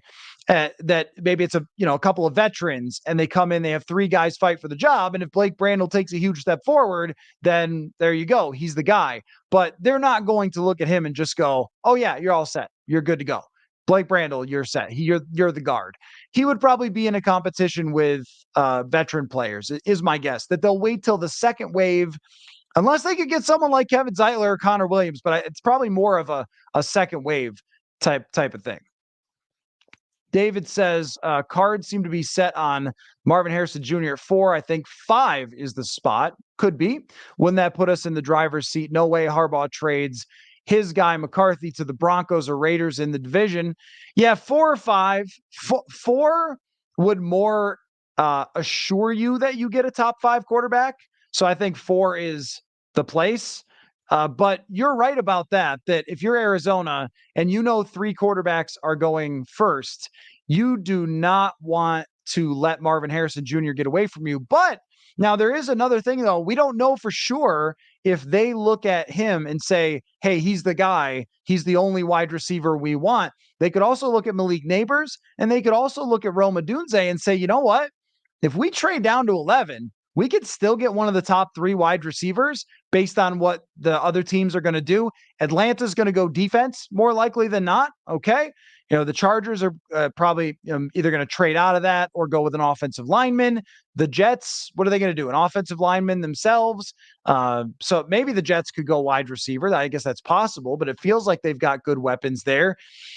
They could roll the dice and say there's 3 good wide receivers and we'll take any one of them. But I agree with you that if Arizona's not the team, then it would make sense to trade with the Chargers. And if it's going to be McCarthy, you're probably barking up the right tree there that Jim Harbaugh would prefer that McCarthy ends up somewhere else and also ends up in a good position. Because if you compare the Broncos to the Vikings for circumstances going forward, I mean, the Vikings look way more promising. Their coach is not a sociopath. That's a good place to start. They have receivers, very good receivers, tackles, a competent coaching staff. Like I think all of that stuff matters. Let's see here. David says if they had drafted a better safety, they could have used Hitman's money on Snead. Now, I don't think that Harrison Smith's money impacts L'Jarius Sneed. If they trade for L'Jarius Sneed, they will sign him to a huge multi-year contract. It's going to be like 5 years and $100 million or something that they're going to push out into the future in 2025 when they have more cap space. I don't think that one impacts the other at all. Anybody they sign from here on, if it's a big contract, they're going to push it out into the future with the way that they structure it. So I don't think that makes much of a difference. If they had drafted or if Lewis Cine had turned out to be a great player, then we probably just never find out how good Josh Metellus is. And so again, like this is how football works. Sometimes you draft Laquan Treadwell and Stephon Diggs becomes great. Fine with me. Like, I know. Like, it would have been better if they drafted, although I don't think Jordan Davis is that great. Some people bring him up and I'm like, play like 500 snaps. I don't know. But yeah, if they drafted Kyle Hamilton, that would have been good. Maybe Jamison Williams someday becomes good. It didn't work out, but yet they lucked into, and also Brian Flores identified Josh Metellus. So is it like a total disaster? Yeah, kind of still that went wrong at 32, and maybe they could have taken Christian Watson or something instead. I think he was available still at 32, but then they don't draft Jordan Addison. I don't know. Like this is how the draft goes sometimes. But here's the thing I know about Harrison Smith. As long as he wanted to be a Viking, he's going to be a Viking.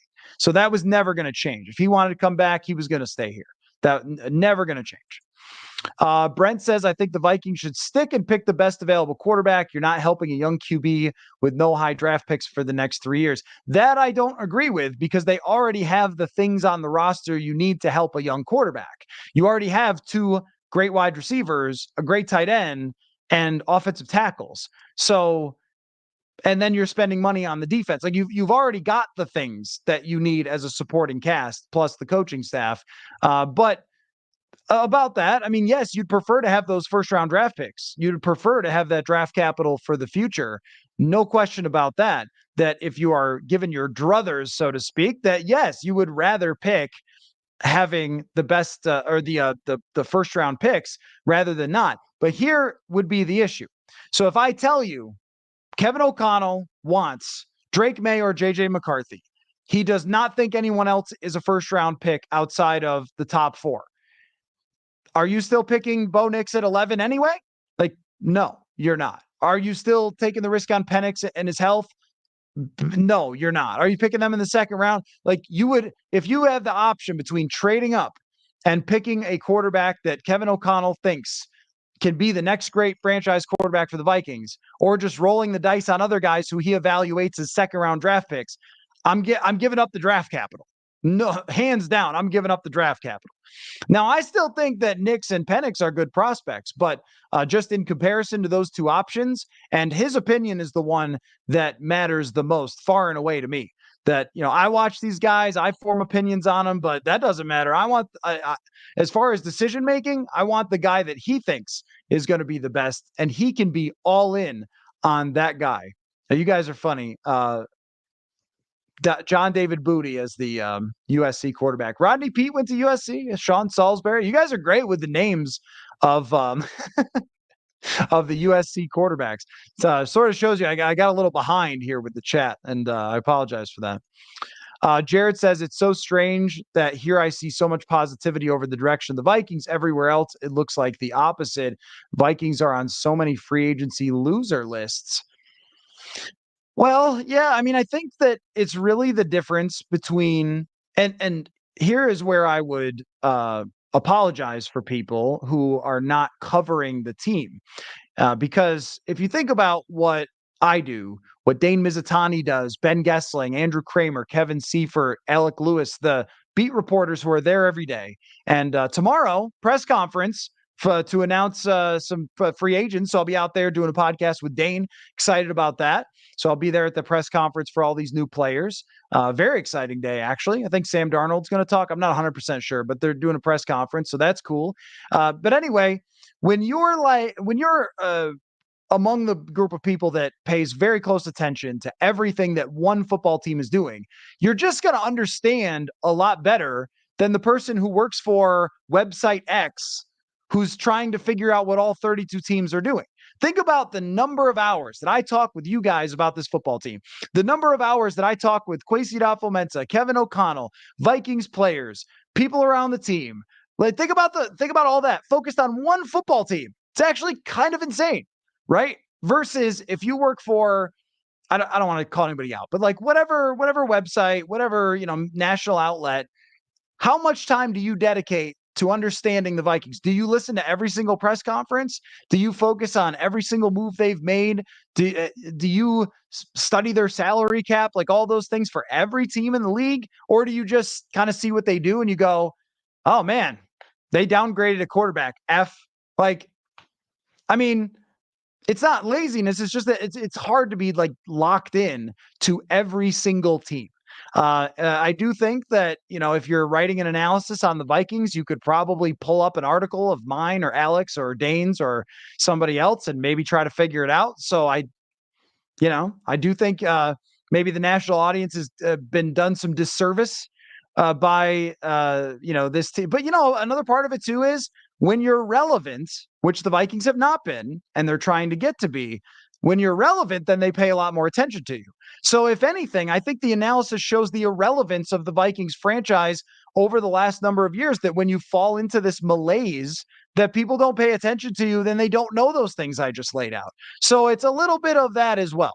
I think all those things have gone into it. But what I notice is the energy from the fan base about what can come next. And that is as important as anything, is that the fans who pay attention, they know that this franchise has the potential to pick their quarterback and go in a direction that we have not seen in a very long time from the Vikings, really since Teddy Bridgewater in his first contract, that we haven't seen that benefit come to fruition. And of course, Teddy got hurt before it ever really could, but they still built out that team tremendously. So yeah, I think that locally, everybody gets it and everybody understands. And everybody looks at Kirk's contract and goes, no, no, no, no, no, no. Even Kirk fans look at that contract and go, no, no, no, that's too much. That's too much. It's like if you're a fan of whatever, ice cream or something. You go to the store, it's like $10 a carton. You're like, nah, I'm good.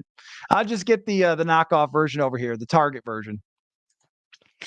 I guess that's what Sam Darnold is in this case. He's the generic brand quarterback, and they're looking for, and now that's where the metaphor ends, but they're looking for the next guy. AS asks, any realistic way to get into the top 3 or 4 for a quarterback and acquire Snead? Yeah, I don't know what the price is going to be on L'Jarius Snead. But yeah, I mean, it's possible. They have to make sure that doesn't get in the way. Is it a 4th round pick, couple of 4ths for L'Jarius Snead, or are there bigger offers for his services? Or is Kansas City just like, we don't have to trade him right now, we'll wait? That could also be the thing as well. So, yeah, I don't know about that, but I didn't think of that really, that, using that draft capital that they might need to move up could get in the way of a L'Jarius Snead trade. Usually teams want 2nd round picks. So here's a question. Would you go full Rams? Remember Kwesi says you don't go full Rams? Bleep them picks. Would you go 2nd round number 42 overall trade for L'Jarius Snead and this year's first and the next 2 firsts to move up to number 4 to make sure you get either Drake May, Jaden Daniels, or JJ McCarthy? I think I would. I love the draft just as much as you guys do, but I think I would. I think I would do that. I would give up this year's 2nd to get L'Jarius Snead if that's what it took.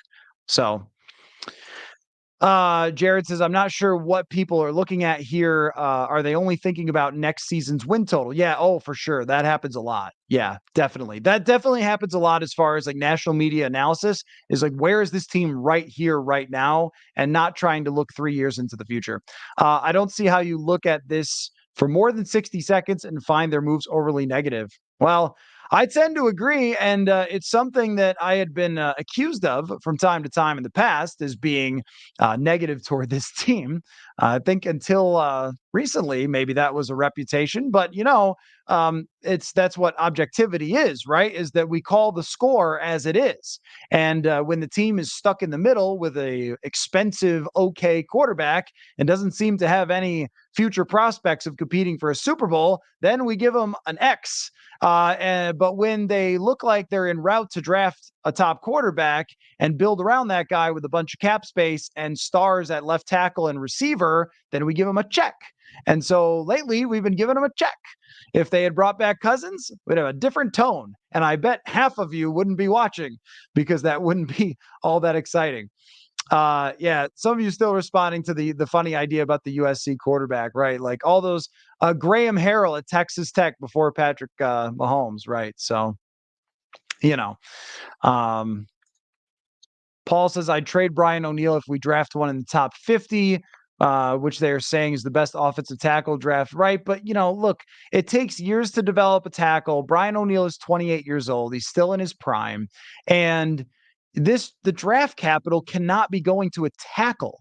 It just can't. It just can't. And I think that we have to give Brian O'Neill a little bit of leeway. And again, he was a top 20 tackle by PFF last year. We have to get a little bit of leeway for a guy that was recovering from an Achilles injury last year. But he still had a good year. This is not somebody who completely fell off. And I'm going to lean on the objective information there more than, hey, look, he had this bad game and I remember him getting beat. Well, okay. So E. Ellison, maybe, says, do you think Kwesi should move up in the draft sooner or wait until they do it in the draft? Do it today. Just do it today. Jump ahead of everybody else. Do it today and get that draft pick if you can. That is what they should do as fast as they can. Try to jump the line, try to get ahead of other teams that are making those phone calls.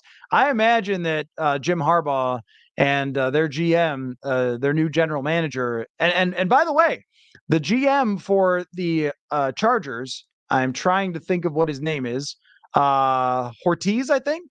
Their GM is really known in that last organization in Baltimore where he came from for trading down.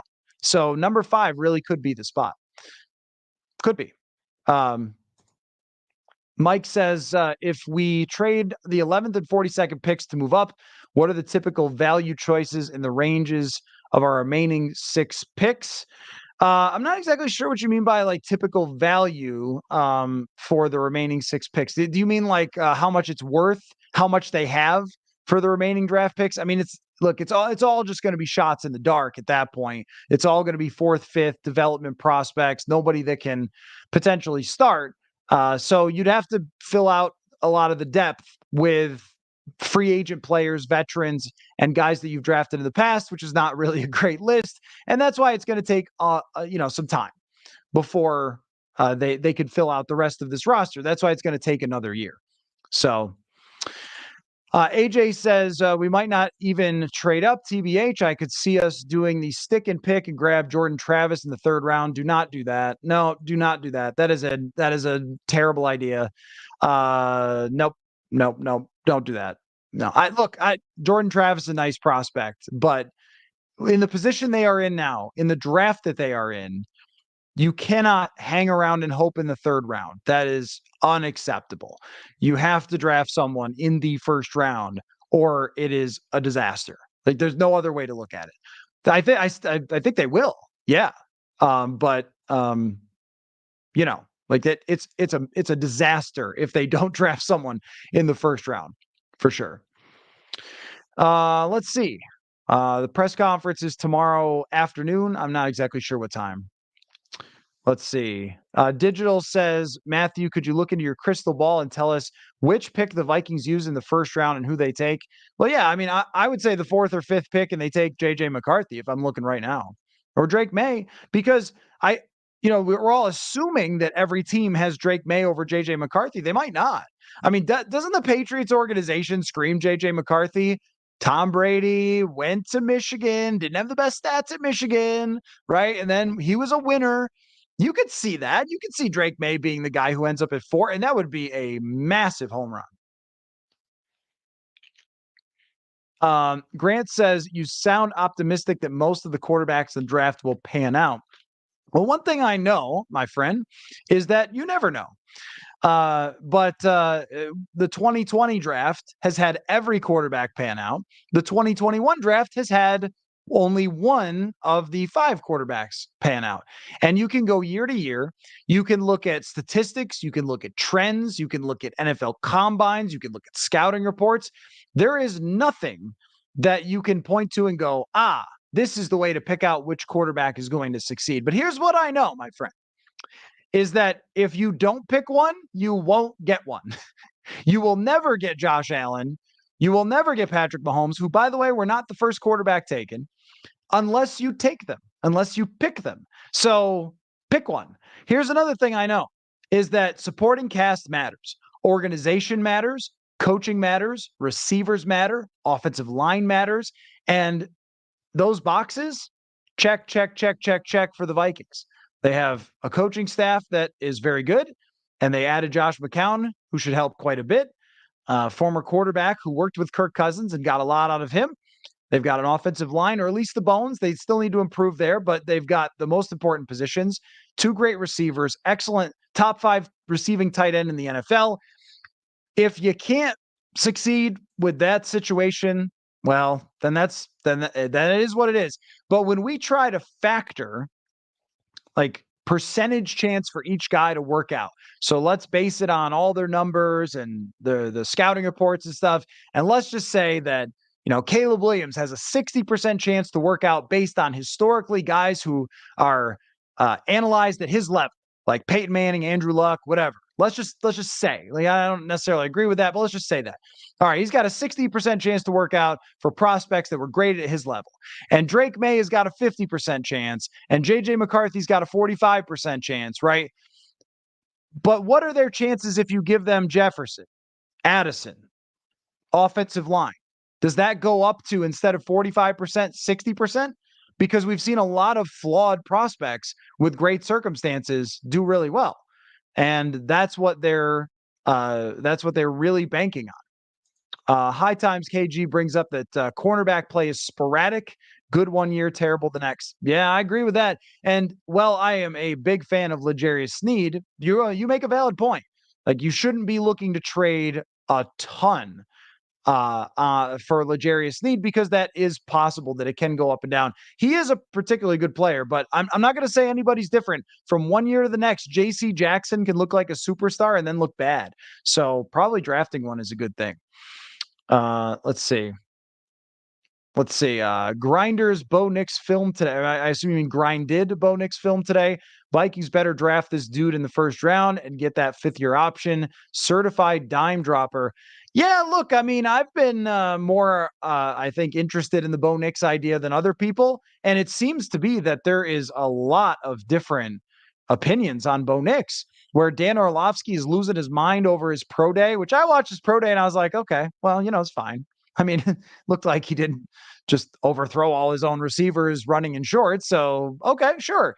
When I watch him play, which I have a number of times, but myself and Chris Trapasso are going to do some stuff where we go back and we watch a game and we talk about it and things like that. And, QB School's out there doing his thing, analyzing these quarterbacks.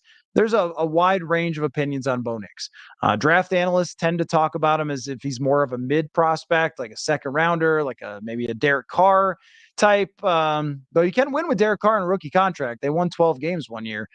And then, Kurt Warner and Dan Orlovsky and Chris Sims, they love the guy. So, I don't know. I've talked to some people who professionally analyze players who really like them. And then there are others who really don't. So it all comes down to what Kevin O'Connell thinks. I like what I see from Bo Nix, but if he's drafted in the 2nd round, I'll just shrug and say, well, guess not. I mean, really, I was like, well, all right, okay.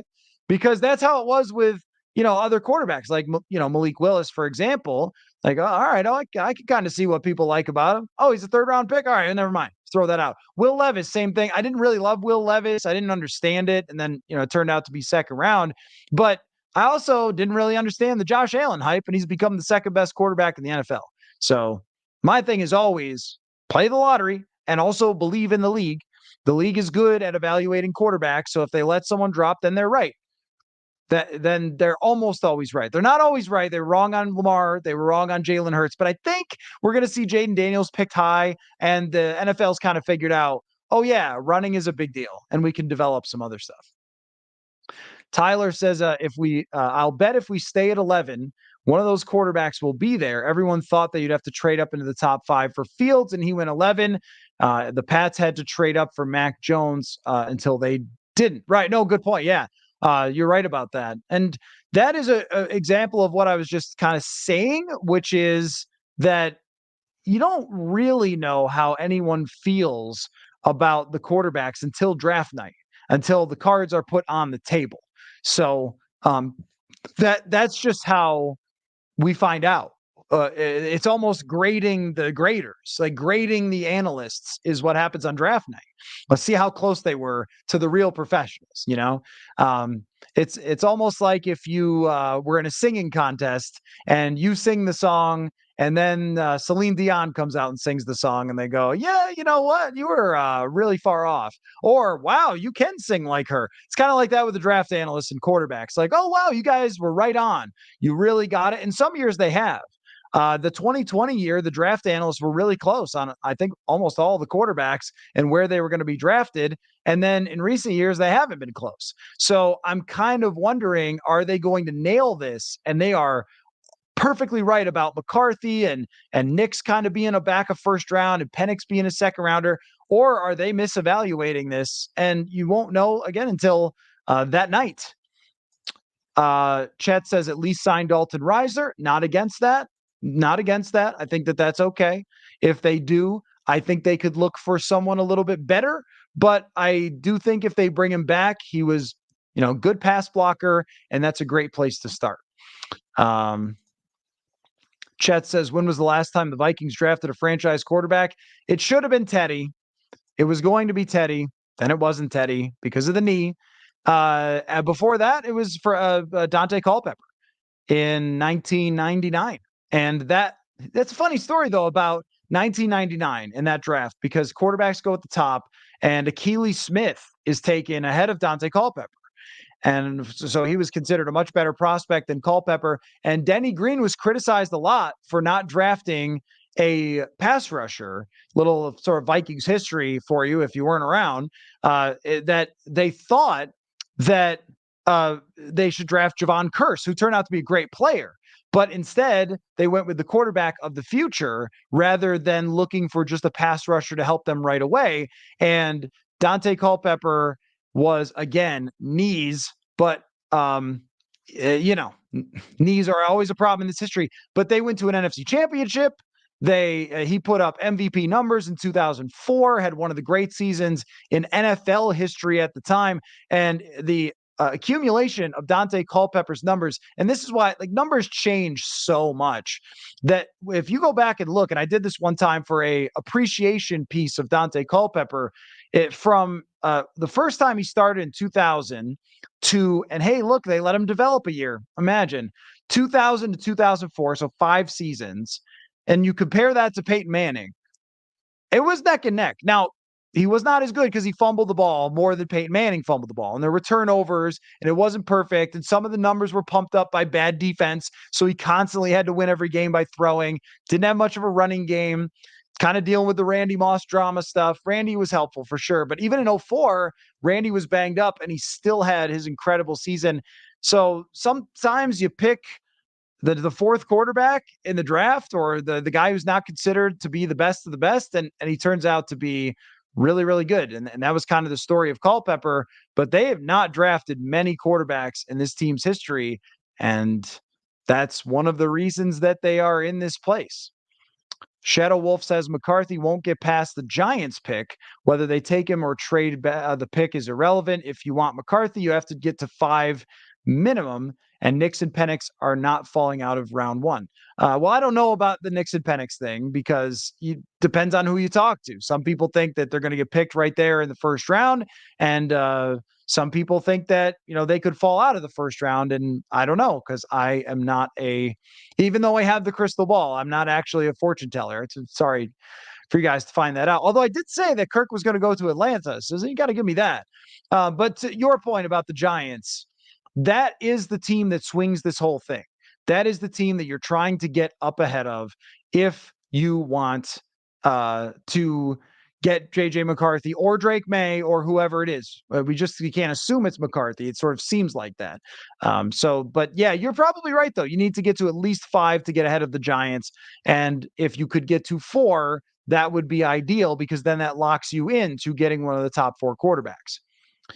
Matthew says, I go back and forth on whether Nix or Penix would be a preferred option for KOC. Penix has a better arm for deep throws. Nix brings the ability to make off-schedule throws. So I guess I'll just go with Drake May. Yeah, Drake May is probably the best. And one thing I have to say about JJ McCarthy is that Kevin O'Connell is a communicator. Maybe you guys have noticed if you watch his press conferences. He is going to want a quarterback who communicates really intelligently with him. And I think that Nix and Penix can do that. But I hear that from McCarthy as well, that that is his thing. And you saw it in the interviews at the Combine. He's just a really good talker. And he probably has been taught more NFL stuff than most quarterbacks coming out of college because of who he worked with.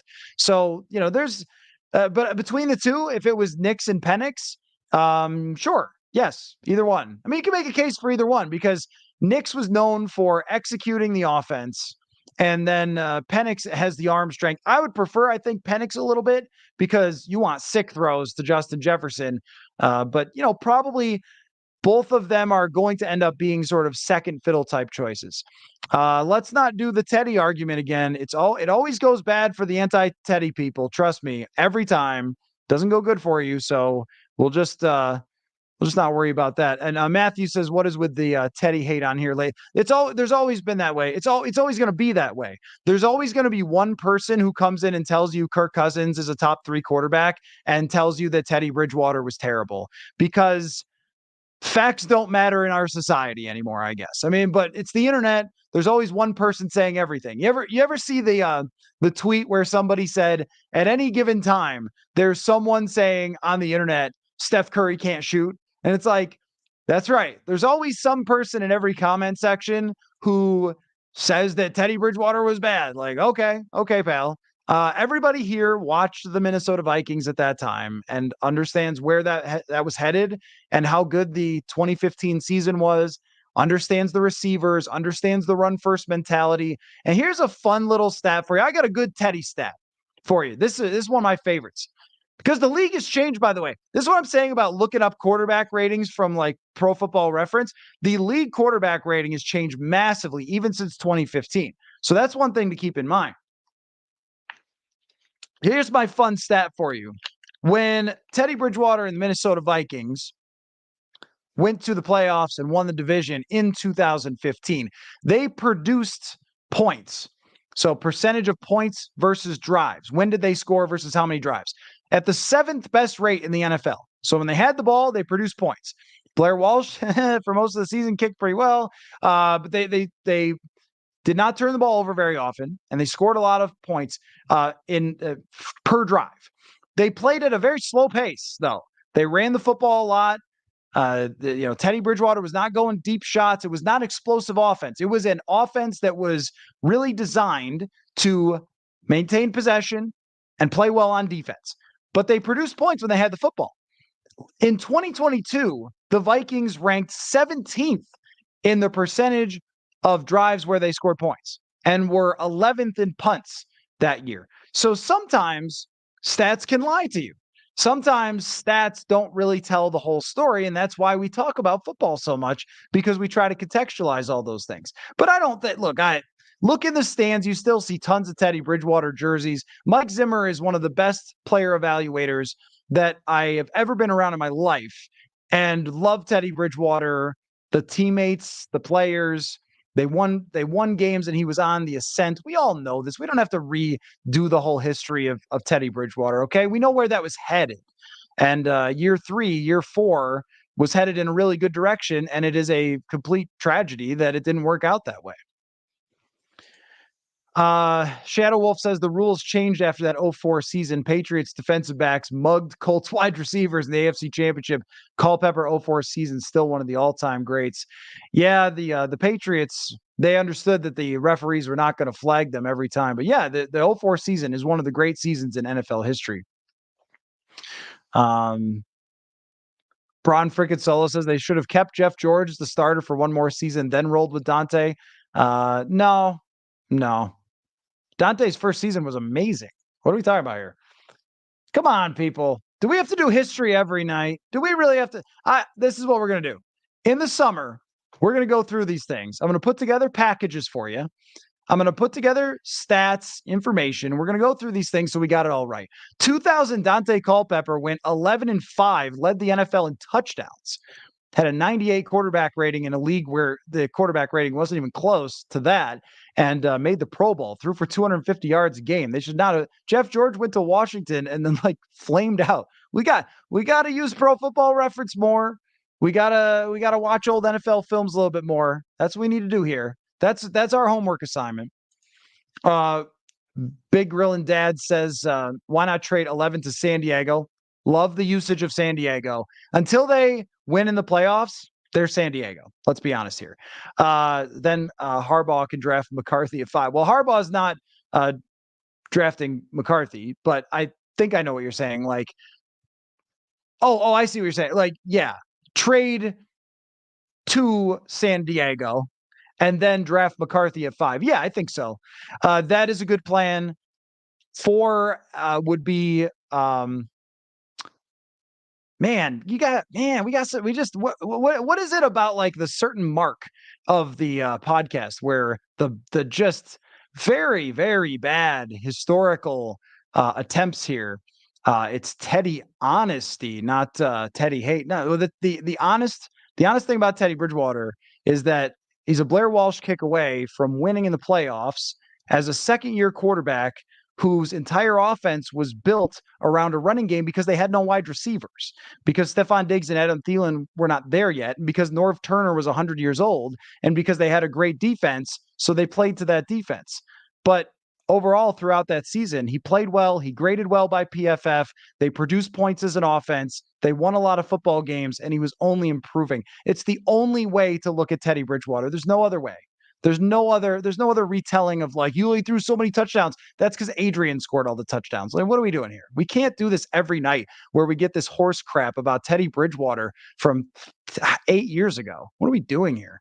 Skol City Blues says, watching Darnold highlight reels, a quick evaluation, his mechanics, pocket awareness, mobility, all things KOC loves. So did the Vikings stumble onto a possible Kurt Warner story?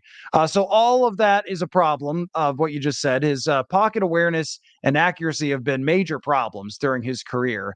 And as far as Kurt Warner, there is nothing similar about those two people. Sam Darnold was a highly touted, super talent who busted in New York, where Kurt Warner was a indoor football league quarterback with no chance to ever make the pros and became one of the greatest quarterbacks in history. Darnold has had accuracy and pocket awareness issues through the roof during his career. It's one of the major reasons why he has not been a successful quarterback. The thing that you're really hoping for with Sam Darnold is that coaching, supporting cast will mitigate some of the issues he's had, and also players can get better. That's another thing you're looking for, is that over a certain amount of time, players can improve. And he is only in his mid-20s now. So you're just starting to hit your mental peak as a quarterback. A lot of times the way that it works is a quarterback's physical abilities take them in the early years. And Patrick Mahomes has even talked about this. And then their mental abilities they come along eventually. And that's what has maybe happened with Sam Darnold, that the Vikings are trying to bet on, that after playing for Kyle Shanahan, that he's had that year to develop and to sit back and to look at his game and to get better. And then he comes here and maybe he has a chance. But that's not a likely thing that he becomes a great quarterback. Honestly, it's just not. If it was, they would have paid him a lot more. But the reality of Sam Darnold is that the worst case scenario is still good. The worst case scenario for Sam Darnold is that he's a quality backup quarterback. He's probably one of the 5 to 7 best backup quarterbacks in the NFL in the worst case scenario. And he's been around, he's been through this, he's had the pressure of being a top quarterback. He is a high character player. They wouldn't have brought him here if he wasn't. And Josh McCown knows that. And he wouldn't have been in San Francisco if he wasn't. He wouldn't have won the competition if he wasn't. Jamie says, why is it the same crap here every night? It's not. It's, you know what it is? It's 98% great questions and awesome stuff from everybody. And just, I think people try to tweak me with nonsense. That's all. Oh, you were watching USC highlights. Okay. Okay. Now I got you. You were watching USC highlights. Yeah. I mean, look, if there's always, I shouldn't, after 2 hours and I just scroll down, and then I'll just grab some stuff to talk about. So sometimes I grab some trolly comments, and I shouldn't when it comes to the Teddy stuff, because everybody knows that. Everybody knows like Dante Culpepper was great, but there's always going to be one. That's what I'm saying. There's always going to be one person who tells you that like Barry Sanders was overrated, or Randy Moss wasn't good, or I don't know, Scottie Pippen was better than Michael Jordan. There's always going to be one person that has stuff like that. So that's how it goes. This is funny. Jordan says the Giants shouldn't be allowed to draft a quarterback at 6. If David Stern were still alive, he would veto them. That's like a deep cut reference there. But you're right. Like, stop allowing the Giants to draft quarterbacks. They just don't know what they're doing. I don't know. Like, there's the Giants are the fear, but everything that the Giants have done kind of points to that. Like, they clearly are done with Daniel Jones. They've looked into other quarterback options. So, I think that the Giants are a real threat to draft a quarterback, which is why I said, hey, like, get on the phone right now. Get on the phone right now and go, try to move up to make sure that they can't draft your quarterback. Thaddeus says, I think it's dangerous to assume we can trade back into the first round. Yeah, I agree. I agree with that. Yeah, I mean, you can't just go from 42 for sure and hope that everybody else passes, because you also have to remember that Seattle is there and there's a connection with their offensive coordinator for Penix. There's the Raiders, there's the Broncos, there's QB needy teams. And that you'd be really banking on that those QB needy teams are just going to let those guys fall, and that the Raiders are going to go with Gardner Minshew or something. So yeah, you're right about that. That it's a good idea philosophically to like get your defensive tackle, trade back in, get a prospect in the first round, but that is very risky, and they really can't risk missing out on a quarterback, because if they go into the season with Sam Darnold, I take it all back. Like I really do. I take it back. Like the goal is here to draft a quarterback, and I think they're going to do that. No one is talking about our offensive line. Had a blip of a good year without improving personnel. Not sure we can expect the same next year. Yeah, I think that the PFF grades were a little bit maybe kind to them, because they were a good pass blocking unit. But I think maybe more kind on the running game than they needed to be. They were a bad running team. They need a left guard. I think you can survive Ed Ingram maybe with some competition with somebody else that's like a Jesse Davis from a few years ago, or a Chris Reed that you bring in to compete with him. But you probably cannot survive in just like Blake Brandel left guard. They need to go out and spend money on the left guard. It's a very important position for the draft, or not for the draft, for free agency, because they won't have a draft pick to be able to spend there. Odin says, I heard Eberflus spelled hilariously, which I love, because what a weird name. Was the only coach at Knicks' pro day.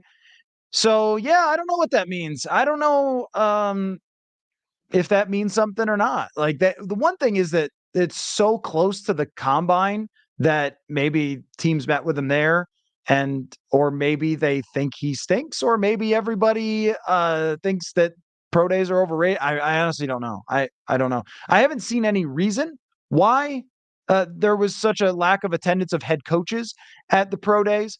Maybe the Vikings don't want to tip their hand, or maybe they know what they're going to do and trade up and so forth.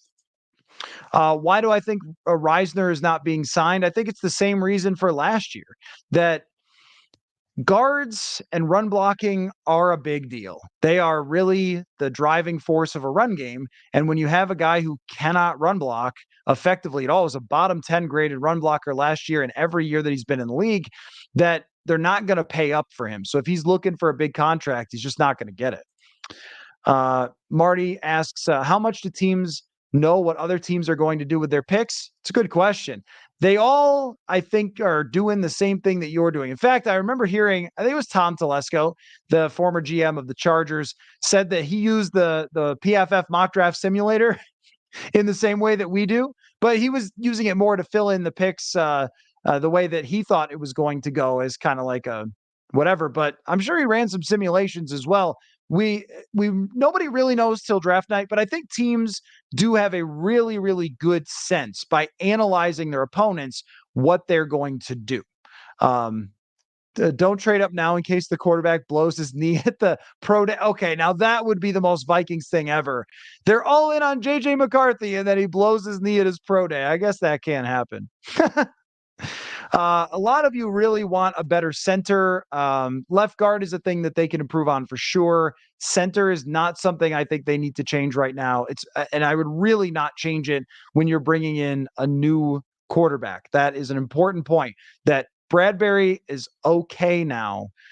He's fine. So, he's not great, but he's fine. And you need his intellect, which is more important at the center position than anything else, unless you have one of those absolute freaks.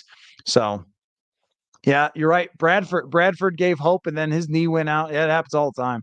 So, anyway. All right. Don't we, Tucker says, don't we need to get to number 4? What if we jump to 5 and the Giants or Denver get to 4? Yeah, I feel the same way, Tucker. I do. Yes, I agree with you on that 5 seems to make a lot of sense, but for sure, I agree with what you're saying that 4 is the safest one because then you are locked in to get a quarterback. Yep. So, okay. Anyway, so this is fun. This was really fun. In fact, I had only planned to talk for half hour or so about Harrison Smith, and then we had camera issues and everything else. And look at that. You guys hung with. I'll make sure that I charge the battery. Sorry about that. Tomorrow, going to have some new Vikings introduced out at TCO Performance Center. I will be there. Dane Mizutani and I are going to do a podcast. Eric Eager also coming up on the show. So keep an eye out for that because that one's going to premiere on YouTube very soon. I know you guys are waiting to hear what Eric Eager has to say. So I've been stacking up all the podcasts I can, which killed my camera. But next time we'll have a little bit better of a look. But thanks so much, everybody, for watching, hanging out, chatting football, as we've done so many times. A lot of fun this week. So thank you so much. Yep, back to the Diet Dr. Pepper. I got to write about Harrison Smith coming back. So make sure you go to purpleinsider.com, check out the newsletter there. I noticed some of you have signed up for that. Really appreciate that. And stay tuned because Eric Eager is going to come up on the channel. So keep an eye out for that. Thanks, everybody. Catch you next time. Football.